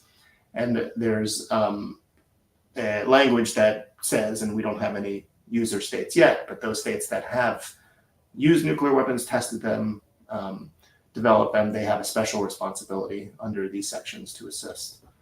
So that's the overall summary. Sorry, I'll go through the rest of the provisions. Of course, we have as well sections on implementation of the treaty, whether the requirement to in your own country gets to assess when they join what kind of laws need to be implemented, but it has to be enforced nationally. There's provisions on meeting, and also Article 12, which is the universality provision of the treaty that requires states parties to encourage non-states parties to sign the treaty, to ratify the treaty, or to accede to the treaty. There's sections on duration's unlimited, and withdrawal is permitted only under extraordinary circumstances, but not during armed conflict. And this is, well, you see this kind of provisions in every treaty to protect the sovereignty of the states that join. It's difficult to prohibit withdrawal entirely, But this is, I think, a strong withdrawal provision as these things go, and consistent with the Vienna Convention, the Treaty on Treaties. And then there are some sections, including in the preamble, that address this, but also through the implementation of the treaty. And I can talk about the intercessional structures that have been built, but maybe not here. But just to say that we are, there's work being done by the states parties to affirm this, but the fact that the TPNW complements and supports the other treaty architecture in the landscape. And that includes the NPT, and it complements the NPT, including because it's fulfillment of Article 6, the requirement that states parties to the NPT, which all states parties to the TPNW are states parties to the NPT so far, but they are looking at this as a fulfillment of their own, because every state party, even those that don't possess nuclear weapons, under the NPT has this obligation in Article 6 to pursue general and complete disarmament. So this is an effective measure under Article 6 of the NPT. And also, it's actually, I say here that it reinforces and builds on the safeguard regime under the NPT, is actually explicitly stronger, in fact, than the NPT in terms of the safeguard requirements. And again, the safeguard requirements, I'm referring to the obligation generally under the NPT structure for non-nuclear weapon states to enter into agreements with the IAEA that lets them inspect and ensure that those states are not converting nuclear research facilities for anything but peaceful purposes. And the TPNW has explicit requirements, even more than the NPT, that says that states cannot backtrack on their agreements with the IAEA, and that all states are required to enter into the Comprehensive State Safeguards Agreement. So there's a bit about this. And it complements the nuclear weapons free zone treaties, generally reiterates their core prohibitions, and is intended to transform their regional norms into global norms. And it complements the CTBT, including, as I said, the CTBT is not technically law yet, but we're grateful for its norms. But it's now, we could say that the TPNW also prohibits testing explicitly, and it is law. It has entered into force. So it's helpful in this way. I have a bunch of slides, and Laura is telling me we have time. So I could go through in more detail the provisions, but I don't want to drone on about it. So let me just get through pick out some of these. This is some slides articulating a bit on the preamble and elaborating on what I said before. Here we are in the prohibitions, and as I said, are very comprehensive. This is the 1E prohibition. I talked about the utility of the 1E prohibition in terms of one thing, which is the sort of the divestment initiative, the fact that states were prohibited from assisting even financially with possessor states' nuclear weapons programs. But it's also worth noting, that because I think to invoke something in current events, as you may have also seen recently, we have seen Russia place nuclear weapons in Belarus. Belarus is a non-nuclear weapon state under the NPT. And there is this challenging political dynamic that's been created through the NPT process, where NATO states have been, for decades now, engaging in this extended nuclear deterrence, but also nuclear sharing arrangements. And Russia has now copying what's being done in NATO states. And the arguments between them relate to basically there's several sets of arguments that NATO states advance in saying that what they're doing is okay, but what Russia is doing is not, including arguments around the fact that these sharing arrangements were predated the NPT in some cases, but in some cases they did not, including in saying that, that these are actually, U.S. nuclear weapons in these states. By the way, we're talking about it's 5 states in NATO. It's Belgium, Italy, the Netherlands, Germany, and Turkey that host U.S. nuclear weapons. And so the U.S. says, well, we are maintaining operational control over these weapons, and therefore these are not German nuclear weapons, they're U.S. nuclear weapons. But Russia is saying the same thing now when it comes to the Belarusian nuclear weapons. So, the point is that under the TPNW, it's prohibited, and this is, I think, an advancement over the NPT ambiguities, because whatever legal or political arguments they're coming up with in the context of the NPT, I think they can be refuted. You can say, first of all, that in the case of U.S. nuclear weapons in Germany, if the order is given to use them, it would be a German pilot, most likely, a German national, who flies that plane and presses that button. So really, is it a U.S. nuclear weapon? This is, I think, one challenge of that thread of arguments. But either way, it's a proliferation danger. We are seeing more nuclear weapons in more places, which increases the risk of miscalculation, increases the risk of use in general, and is something that we should all be trying to change those kind of policies. And I think the TPNW, the point is, can be helpful through Article 1E in this regard as well. And it also, I should say, there's a more explicit prohibition, that I didn't put in here, on nuclear sharing. Here it is: on stationing, installation, or deployment of another state's nuclear weapons in their territory. Okay, then Article 2 declarations. This is where you say you didn't have nuclear weapons, or you do, or you once did. That's a one-time requirement. The safeguards I've talked a bit about, and the requirement to maintain the safeguards. And then there's I didn't talk so much about Article 4, but this is the legal framework being built to verify the elimination. So once a state that has nuclear weapons or had nuclear weapons eliminates them, there has to be a process for verification. This is a completely new concept, because those treaties that have dealt with disarmament in the past of nuclear weapons were mostly bilateral treaties where where Russia and the U.S. disarmed, they would send their own inspectors in to verify. So we're trying to build a new framework, basically, for verification. This is the destroy and join concept, that if you can either join the treaty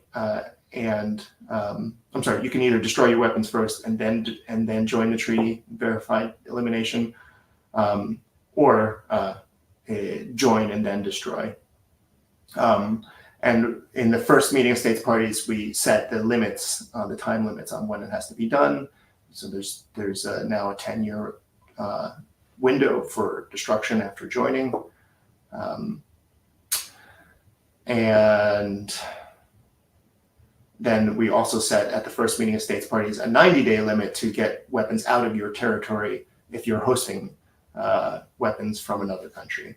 So, for example, if Italy joins the TPNW, when Italy joins the TPNW, they would have 90 days to ensure that the U.S. nuclear weapons are removed from its territory.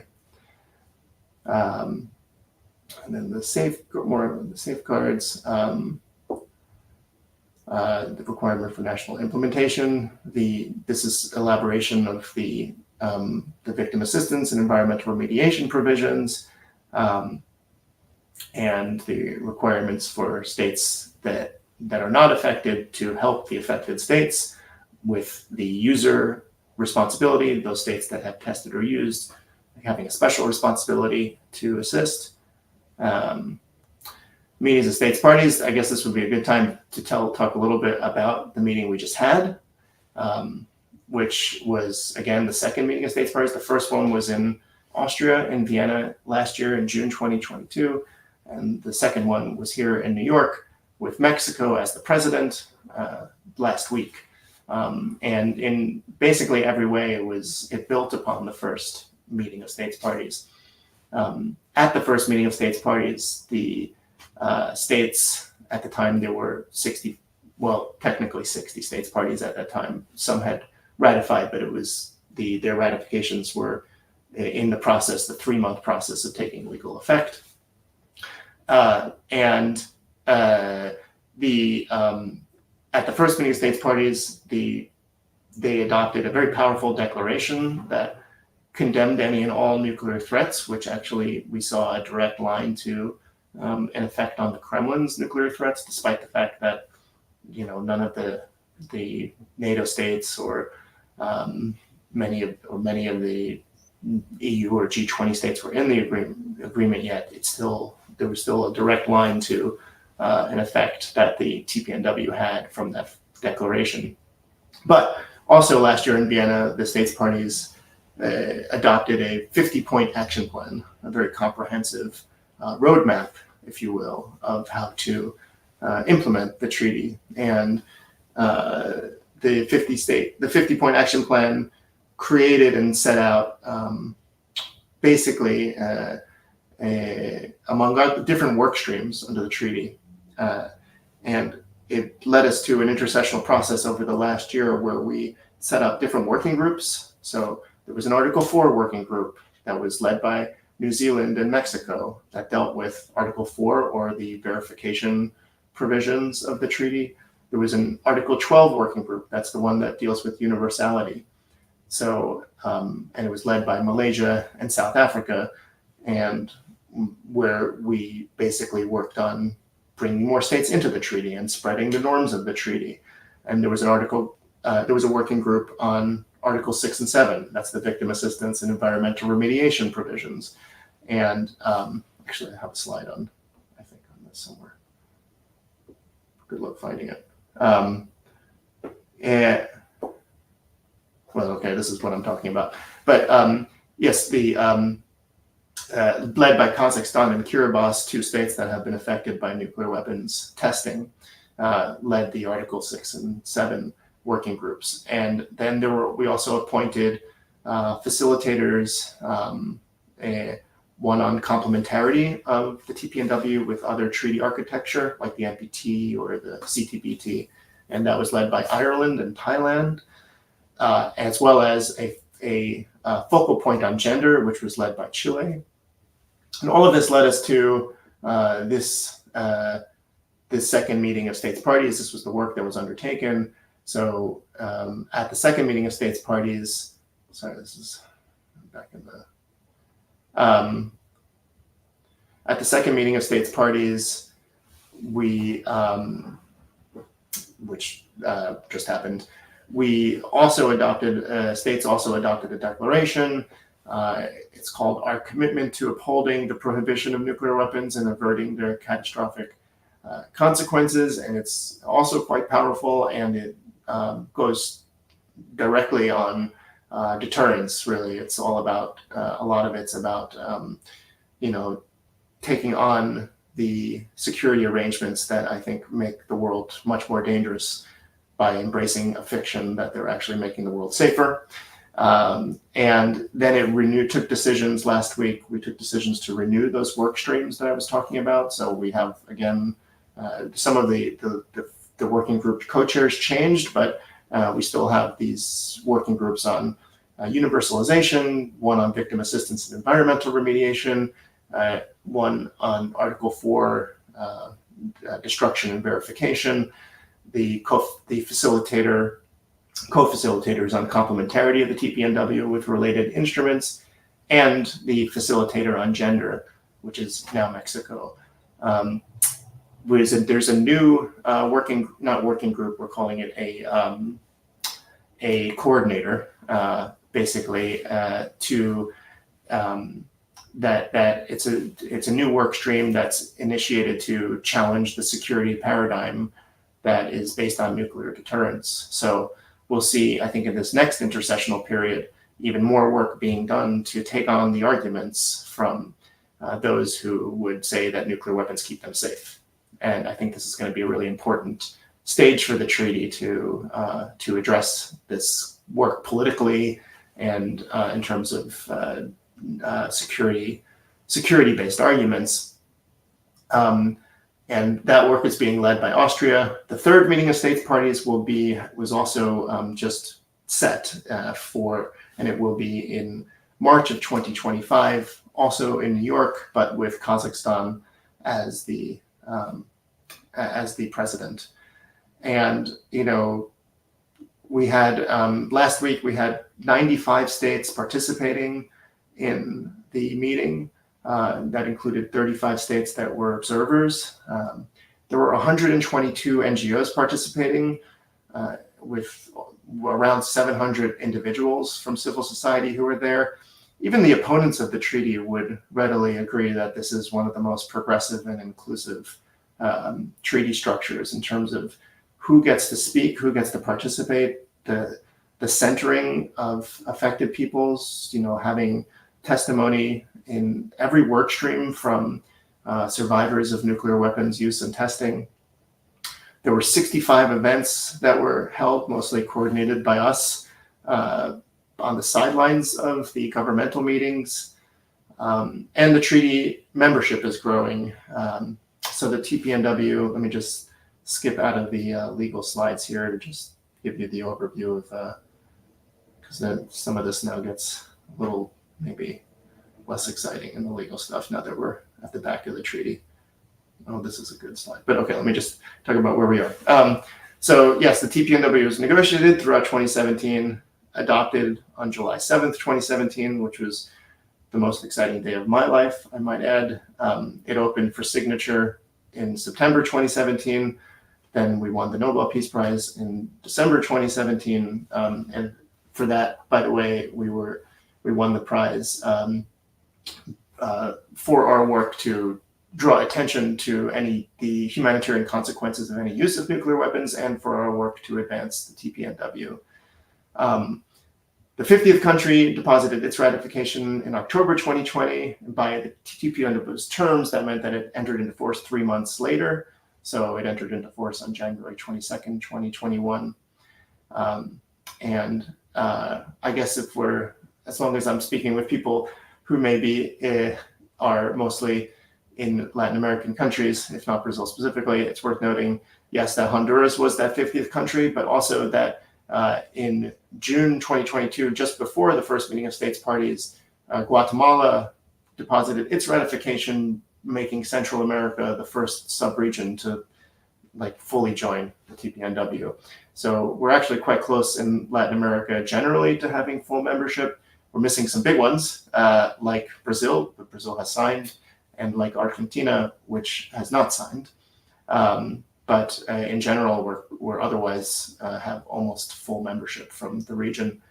And yeah, I was just telling you a bit about what happened last week at the second meeting of states parties and how big and inclusive it was. But we now have 16, let's see if I have a slide on this, 69, yeah, here we are, 69 states that have joined the treaty fully so far that are states parties. And then there's a further 28 states that have signed the treaty. This means that 97 states have taken treaty actions under the treaty. So we're at this numeric milestone where we get 2 more and we can say that more than half the world has joined. But we already know that more than half the world, and in fact more than 2/3 of the world, are supporters of the treaty because we have these annual UNGA resolutions on the treaty. The last one was actually on Monday, this Monday. And there's a resolution about the TPNW. And so you can assess from that how many states support it. So we know that there's a further 42 states. So in total, around 139 states that are supporters of the TPNW. So this is what this has to be slightly changed, but because it was before this week's vote. But this is what the world looks like in terms of the support. Now the 43 in red are generally comprised of the nuclear armed states and those who are in nuclear security arrangements with nuclear armed states. So put all the NATO states in that category for now, as well as Japan and South Korea. So this is obviously where the polarization of views are on this issue at the moment.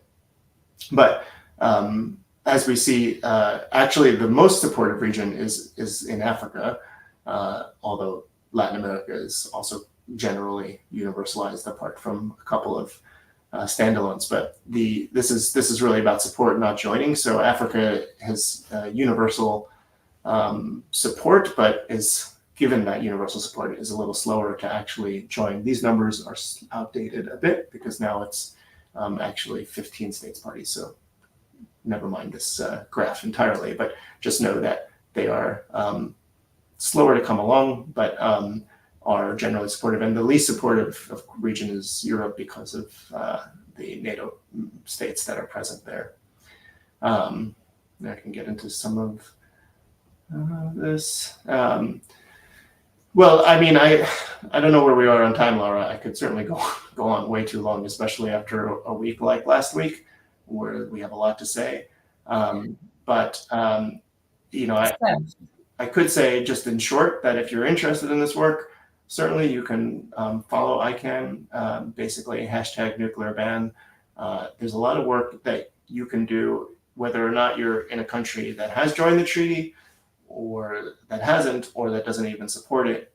There are different work streams you can plug into, different groups you can join, a lot of action in universities as well that's happening to help both bring your country on board and also universalize the norms of the treaty. But follow #nuclearban on all the socials and feel free to reach out to me for more.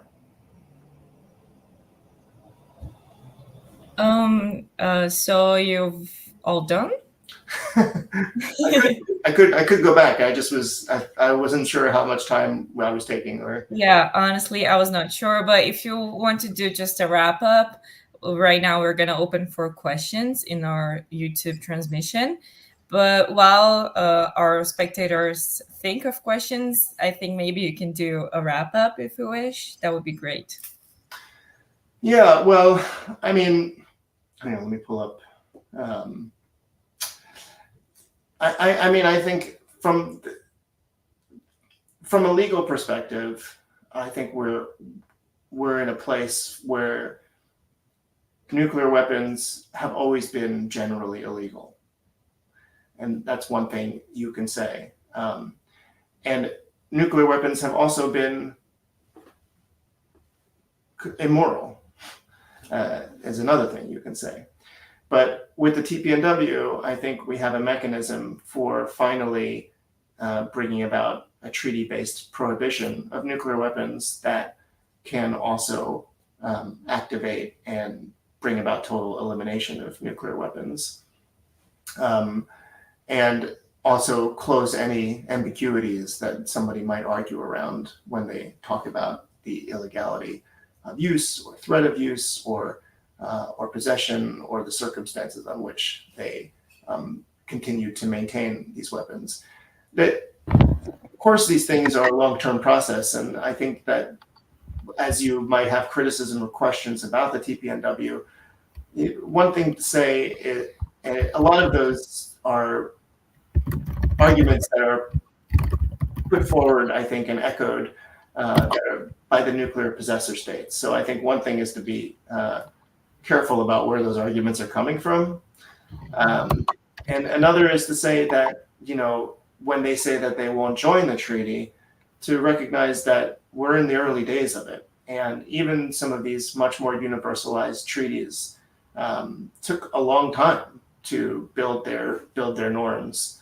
Now, this is incredibly urgent that we succeed as quickly as possible here, but it is worth noting that France and China, which are both consider themselves to be strong upholders of the NPT, they took decades to join the NPT, and Argentina took decades to join the Treaty of Tlatelolco.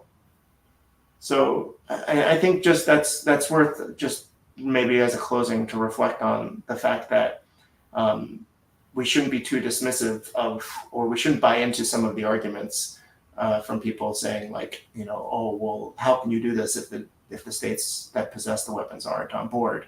That was done fully with the understanding that they weren't on board, and the understanding that they had not paved and had no promise of paving another path towards disarmament. So this has been a necessary process. But it's really up to us, I think a lot of people in civil society, to help take this to the full promise of this treaty. And I think it's up to us to recognize how urgent it is, and how, even as we're struggling with all these other existential threats, climate change, institutional racisms, and socioeconomic divides, and that nuclear weapons is core to all of them, really. That both in terms of political structures and the way that the P5 and the original, the permanent members of the UN Security Council are all the original nuclear armed states, and the structures that built and reinforced. And also in terms of the consequences of use of nuclear weapons, how much nuclear weapons represent the most acute threat to the climate that exists, and the fact that a lot of the other existential threats we're dealing with are on a bit of a longer timescale, way too short, I'll give you that. But nuclear weapons have this potential to exacerbate all of our crises immediately and irretrievably. Like there's no way of coming back from them. I think when it comes to deterrence, that's something, I didn't focus on breaking down all the arguments as much, because this is more of a legal discussion about what the treaty is and does. But I think that it's important, and maybe, I sit in the US right now, so maybe I have to deal with these arguments more, and hopefully in most of the world, as I found, people already recognize the fallibility of deterrence as an argument, and how quite, if I may, stupid it is to base all of our security policy on the ability to destroy humanity, and how likely that is to bring us into disaster, and how unlikely it is that deterrence is a theory that would work forever. I mean, I think, and that's the question you need to ask. It's not whether deterrence can stop nuclear weapons from being used ever. It's, can it work forever, is the question we need to be asking.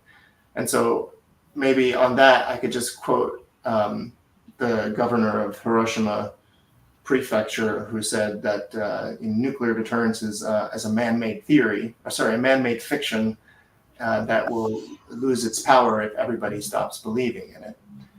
And I think, that's something that we can all do together, whether or not you're a lawyer, is to help question this basis, and to use, the humanitarian argument and humanitarian framing as the basis for attacking this theme. So yeah, with that, I think maybe I should stop and let us discuss. No, it's okay. I absolutely agree with you. I think it's really hard when you're a student, or if you work in the field of international law, to convince people that are not familiar with the theme that what you're doing is actually effective in a way. I think this is something that's not on the public opinion. Usually they see it as not effective, really. But especially after your great exposition, I think that it is very clear how this processes works. And it's really important to have this initiative because, well, if it never happened, then we will certainly be at a much worse point in humanity. And I would like, before I read the questions that we have on the chat, I would like to ask a question myself, especially on the last point that you brought. How do you feel about realists? And by realists, I mean international relation theory realists, when they say that actually having more nuclear weapons would be best for security in the international system.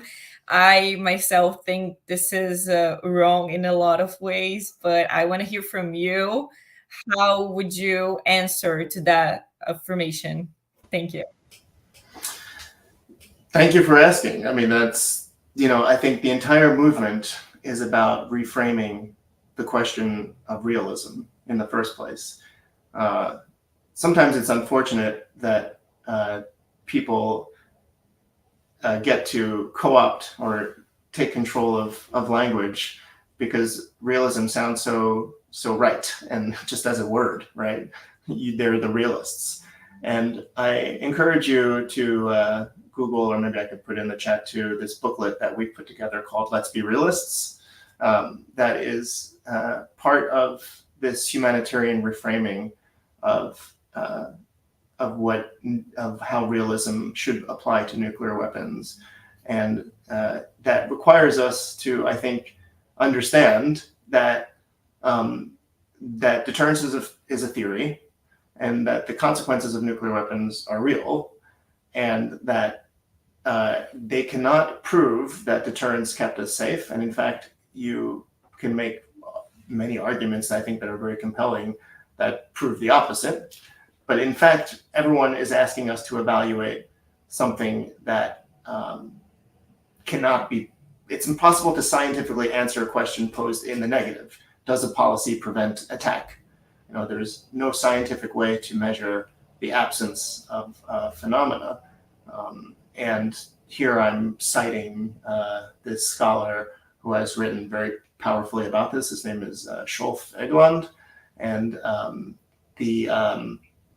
first that, and I'm sort of invoking him when I said before that the question should not be, do nuclear weapons deter ever, but rather, can they deter forever? And we've already been able to see numerous instances where countries that have nuclear weapons have been attacked.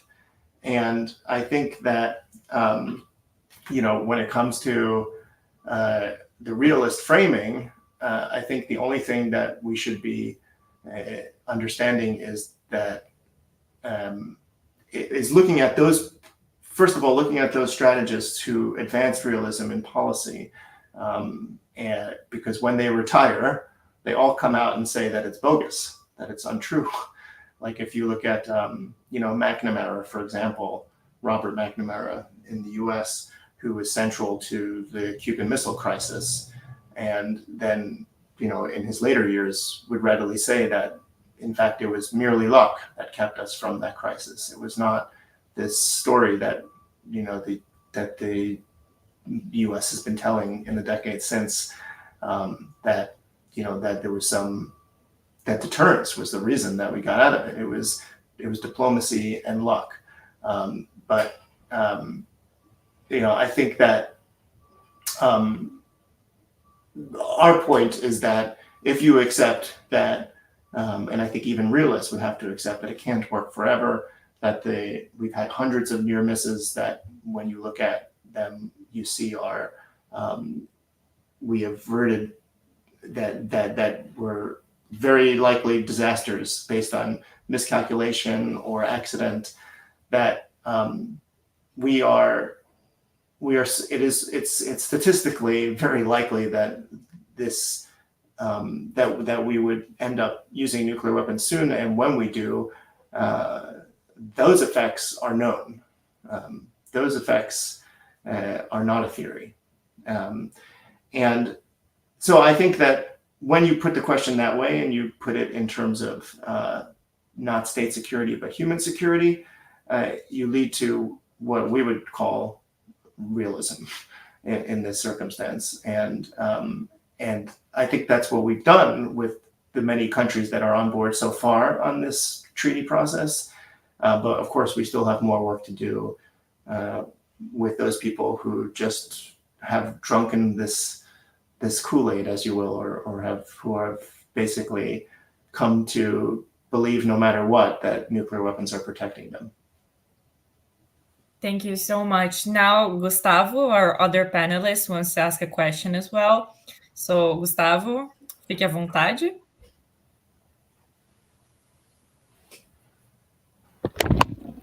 Hi, Seth. Thank you very much for your presentation.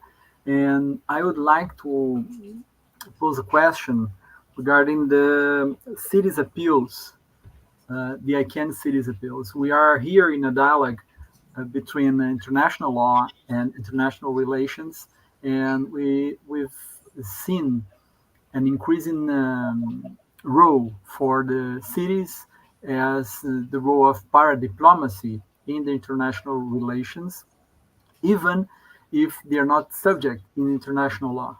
So how do you introduce us to this strategic activism that I can propose? This is the first question. And the second one is, how can we work? And we have an extension project here in the university that we are part in the ICANN. How can we engage cities in this appeal? Thank you. Thank you, Gustavo, and apologies for not being able to understand your presentation, which seemed like it was great as far as I could follow the slides when I came in at the end. But and I really appreciate this question leading us to discuss not just what we're doing legally, but how we are activated in terms of the non-legal, which is certainly a lot of what we're doing. And when we think about the success we have so far and the decades of activism we had seen, especially during the Cold War, how effective that was in bringing about the nuclear freeze movement and the intermediate range nuclear forces treaty, the INF treaty, and a lot of things that were accomplished, and how much a role that civil society played. That we could talk about this and many books have been, and movies have been made about this. Today, the world looks different than it did then in so many ways, both in terms of what people are paying attention to and how activists are activists. And so we've come up with as many initiatives as we can think of to get people excited about what we are doing. And you mentioned the cities appeal. So a couple of the initiatives, and the one thing to say is that our work, again, looks different in states that don't support the treaty and that do support the treaty. So the cities appeal, like a lot of other initiatives, were really directed at countries that don't support the TPNW, right? So and it was an initiative by which it's called the ICANN Cities Appeal, and people can Google it as well. But the short description of this project has been to go to countries that do not support the treaty and then go to their major cities and say, and have them, through their city councils or their mayors or whatever the local bureaucratic process is, to campaign for and get them to adopt some kind of proclamation or resolution, or however they do it, saying that even though we live in a country that doesn't support this treaty, we call on our government to sign and ratify this treaty. And by the way, you should listen to us, because nuclear weapons are generally directed at us. They're directed at cities. And so citizens of urban environments should have a say in what our government's policy is in this. And it shouldn't just be for those who are in capitals, which are not always the biggest cities, and who are, working in their power centers. And so since we initiated this program, we have had hundreds of cities join, including many capital cities in nuclear armed states and NATO states and states that don't support the treaty. In the U.S., my country, we've gotten cities from Los Angeles to Washington, D.C. to join it. And I am proud to have played a role in getting my city, New York, to join it now, which is the biggest city to have joined it. And of course, we welcome more cities, but perhaps one reason some of you haven't heard of it, this initiative, is because we haven't really tried to activate it in Brazil. And just to talk a bit about Brazil in this initiative, although Brazil has not yet ratified the treaty, it is one of the most supportive countries in the history of this treaty's development. Its diplomats were integral to its negotiation. It is part of what we used to call, before we had a treaty structure, but we just needed states to informally promote this treaty, we had a core group of states, around like 10 to 12 states that were leading the process, and Brazil was quite central to it. So it was never as much of an initiative in Brazil because we thought that it shouldn't be necessary. That being said, of course, it has taken a little time to get Brazil to join, but I understand that we're making good progress, and the Congresso should be, looking at this soon, and we are hopeful that this can be brought about. But what I would do is, and I mean, we would certainly welcome more cities joining always. It's good for numbers. It's good to get people talking about the TPNW anyway. Even when Brazil does join, we will want it to be engaged actively in the implementation of the treaty. So it's great to get people involved. There are related initiatives we have, like we have the ICANN Parliamentary Pledge. Again, this is directed mostly towards states that don't support the treaty, but in those states we have, it's a little bit similar to the Cities Appeal, where parliamentarians, Congress members will say, even though my country doesn't support it, I pledge to work towards my country's ratification of the treaty. And this is just one initiative that we have among many, but I think that it is been an exciting way to get people activated. And if you are interested in pursuing one, and perhaps we have people who are not anyway in Brazil, I don't know, who also might be interested and should know about this.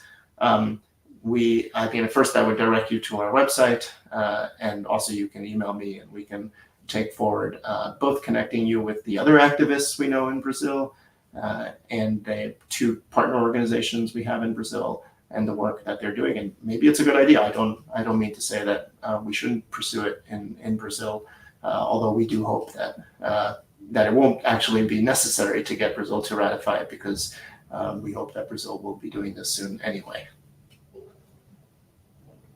Thank you, Seth. And now for our last question, Felipe is asking in the chat, Seth, with most of our public being Brazilian and you're working on universalization of the TPNW, I'd like to ask, where does Brazil stand now in its process of ratifying the TPNW, and helping in its advancement? And how can our youth and academic community help push for full ratification?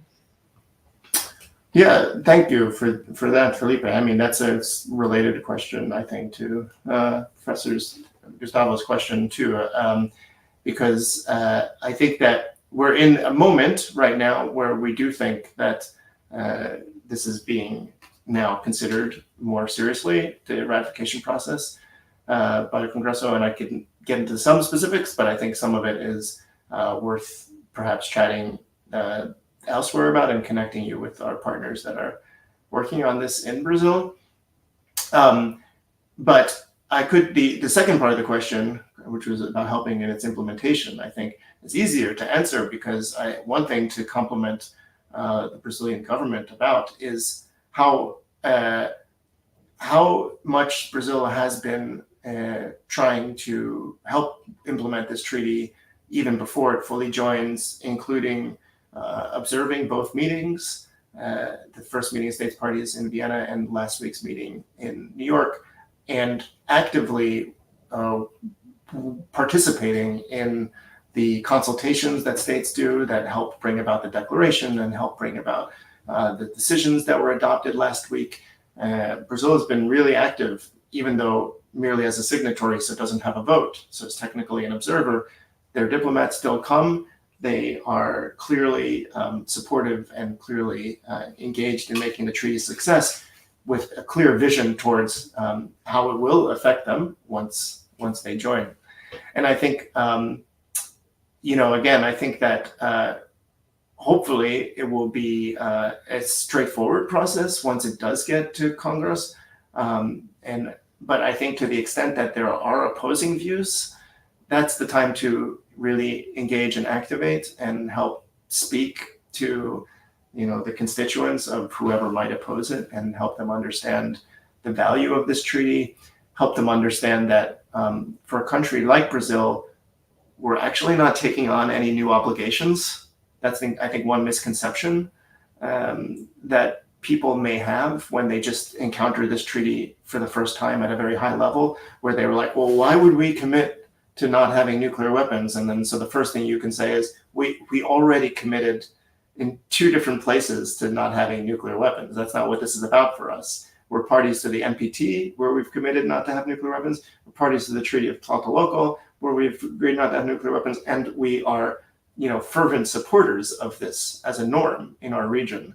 This is about spreading this norm and this obligation to those countries that continue to threaten our survival, and making sure that they too are obligated to get rid of their nuclear weapons. So it's really not adding much to the obligations or burdens of Brazil. Yes, you would have to participate in and support the meetings, and there will be technical work that you would be engaged in as Brazil, but this is routine for the government to be part of. And in fact, you would think would want to be part of, because these forums and through these meetings are also ways for these countries to exert influence and diplomacy when they participate. And at the moment, all of this work is being done, where Brazil doesn't have a vote.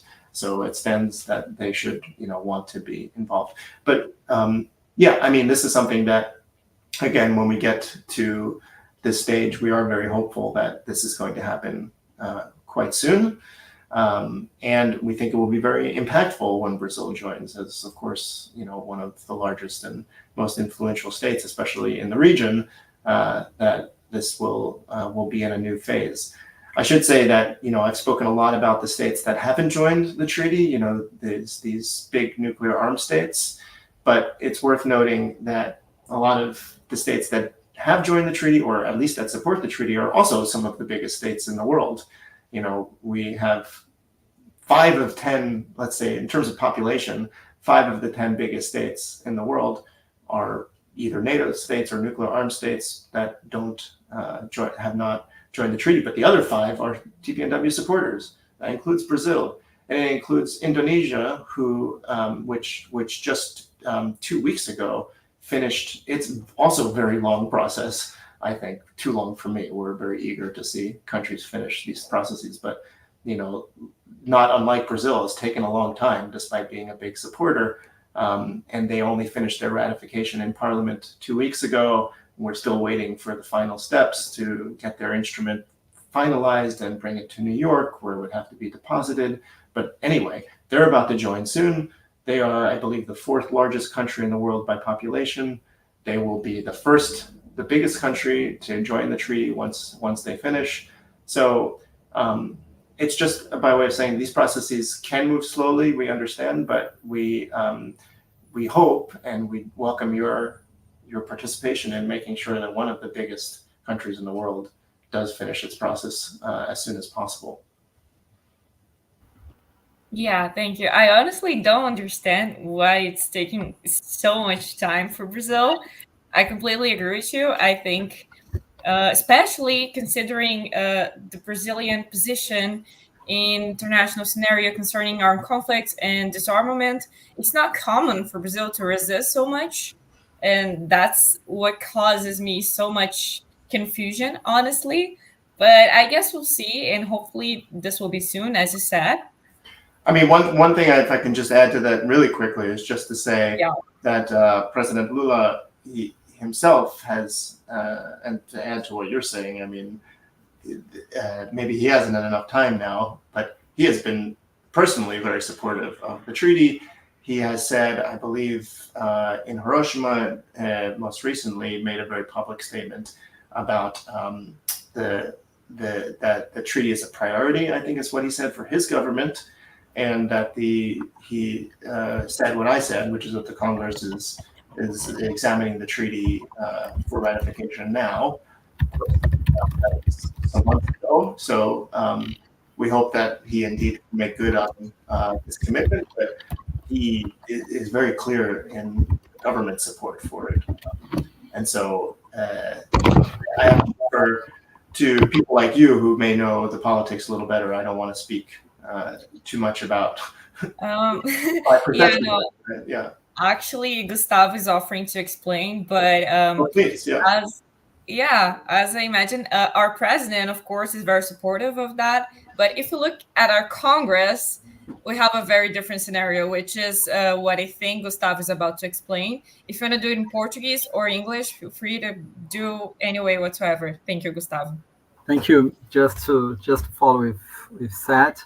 Well, in the internal procedure for the Brazilian participation in treaties, there is a message from the executive power to the National Congress, right?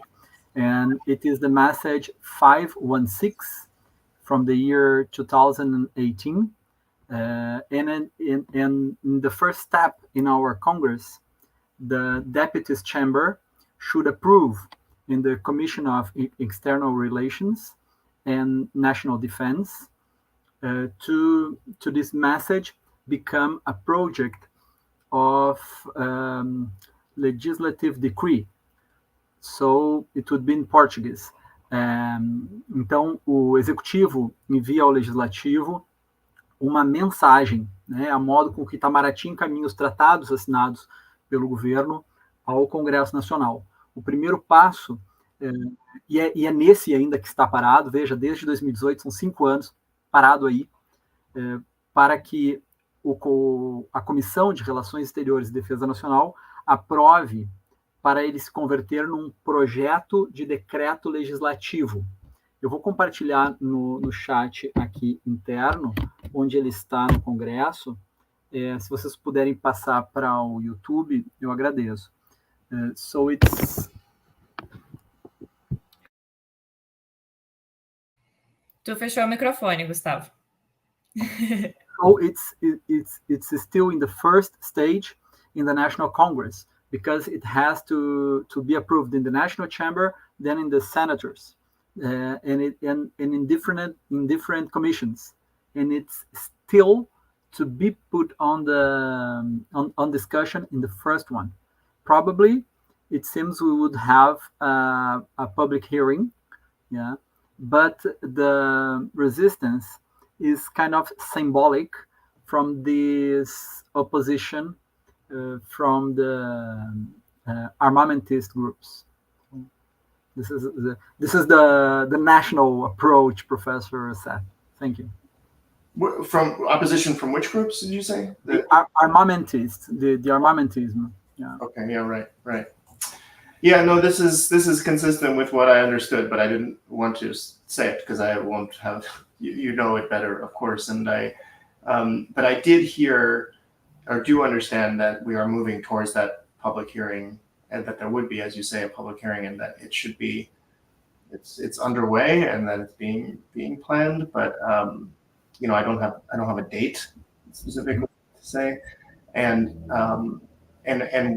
again, maybe we get too hopeful over these things, but we hope that once it does pass through there, that the Senate stage should be easier and quicker.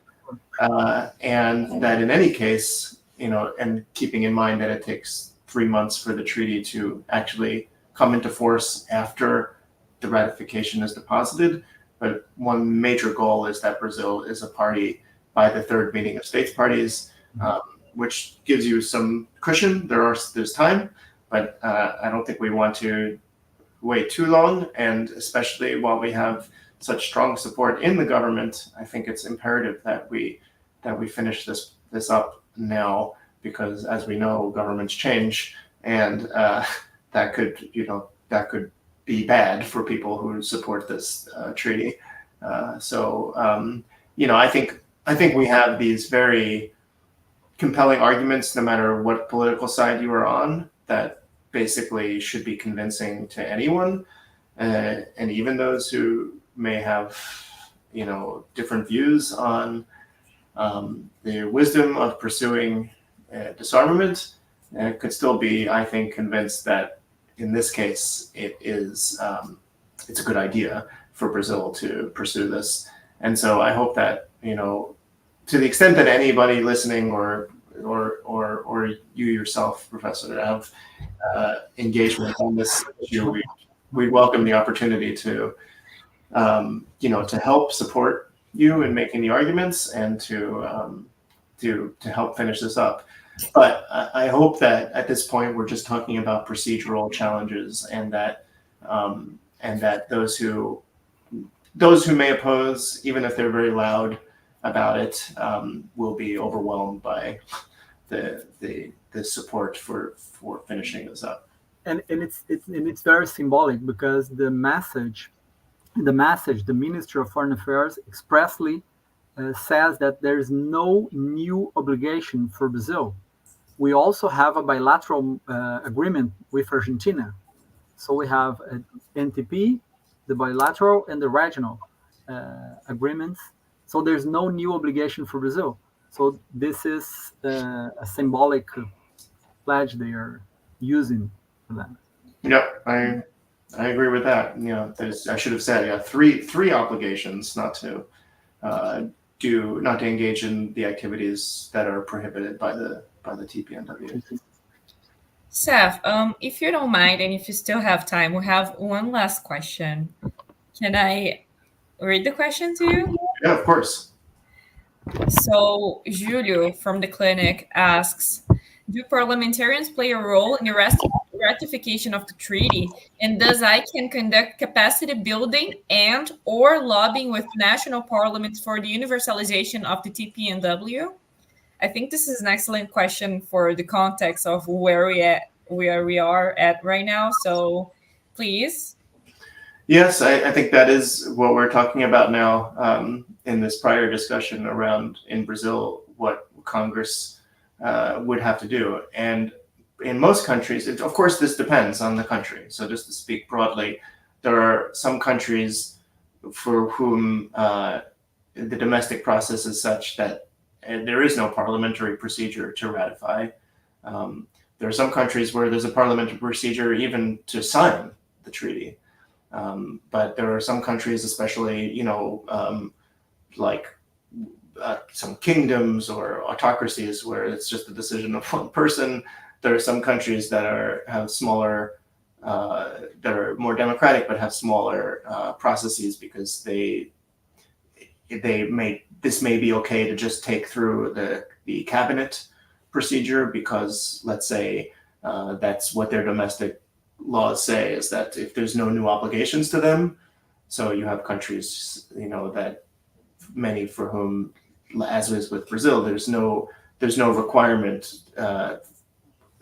there's no new burdens imposed by the treaty if they already comply with their national law, so they don't need to write new national law. And so in those cases, some of those cases, they say we can just do it with cabinet. But in many of the bigger democracies, and Brazil being one of them, yes, we have to go through parliament. And so there is a decision to be taken by parliamentarians. We have had initiatives. I mentioned the parliamentary pledge, by which we try to build a network of parliamentarians that are supporters of the treaty. But most of that work has been done in countries, again, that don't support the treaty, where that kind of support is really needed. ICANN, although we're this big coalition, we're actually a small NGO unto ourselves. We have a staff team of, it changes a little bit from time to time, but there's basically 12 of us, and we're doing so many things. So we haven't, in every country ourselves, gone and built these networks and communication systems with parliamentarians, but many of our campaigners have done this in their countries. And so it's definitely something that whoever is asking can write us, and we can, again, help connect you with the people who are doing this work in Brazil. And maybe this is going to be a useful initiative. Hopefully it's not actually needed because there's enough support, but maybe it is. And, there are, of course, already large other entities that work with parliamentarians, like the Parliamentarians Union, the International Parliamentarians Union, IPU, or the PGA, the parliamentary group. So these groups that basically work on issues, and they work very deeply in parliaments all around the world. I think PGA is active in Brazil, so these are good groups to activate around this work, but we often don't have the resources ourselves to really partner with some of these organizations. But we do hope that they would take it up, and maybe this is something that others can help work on as well, to get people excited about seeing this through.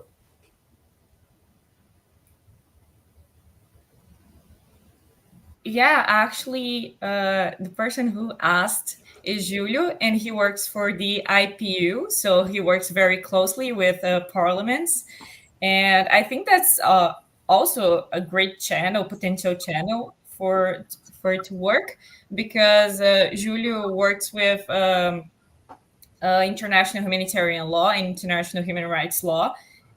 In that sense, in his work, he's working to for the countries to internalize a humanitarian law procedure. So I think this will be great. Actually, I can put you in contact with Julio if you want to, but that's talk for another time. I think we can definitely email and talk. But I want to ask if do you guys, any of you guys, want to wrap up anything? Well, I maybe I'll just say too, yeah, with that with the IPU, it would be great to do more. We do work with the IPU and we have had much success doing projects with them, and they have delivered statements at the meetings of states parties. At both meetings of states parties, we had a parliamentarians conference where we brought in parliamentarians, again, mostly focused on non-supportive states, but brought them in to meet and on the sidelines of the meetings of states parties, the TPNW meetings, and they came up with these great statements and sort of projects to take things forward. But of course, there's always more to do, especially in those countries that haven't yet joined, and we would welcome that. But as to other closing remarks, I think I spoke quite a bit, and I hope that it was useful to those who are watching. But I've really appreciated this Q&A in particular, and I thank you for having us. And if there's anything more we can do to work with you to the extent you get interested in this, please let me know. Okay. Yeah. I think I'm gonna do the wrap up in English so everybody understands. But thank you both for the great explanations that you gave us today. We're very, very thankful for your participation, for your time, for your attention. And yeah, that would be it. If the background people want to finish. Só para agradecer mesmo, então agradecer a iniciativa de vocês, parabenizar e chamar a atenção que esse processo de construção, né, e os desafios do desarmamento passam pela construção também da legitimação deles, que não se dão só por medidas legais, né, a participação dos estados, mas é importante envolver os diferentes atores, a sociedade civil, a academia, os parlamentares. Eu acho que todos esses caminhos são absolutamente necessários. Seth, just to say that we need to engage different actors in this process. And I think it's very interesting. Cities, parliamentarians, academy, right? To legitimize these ways. So thank you very much for the initiative, and goodbye. Thank you, everybody, for your presence and for your questions.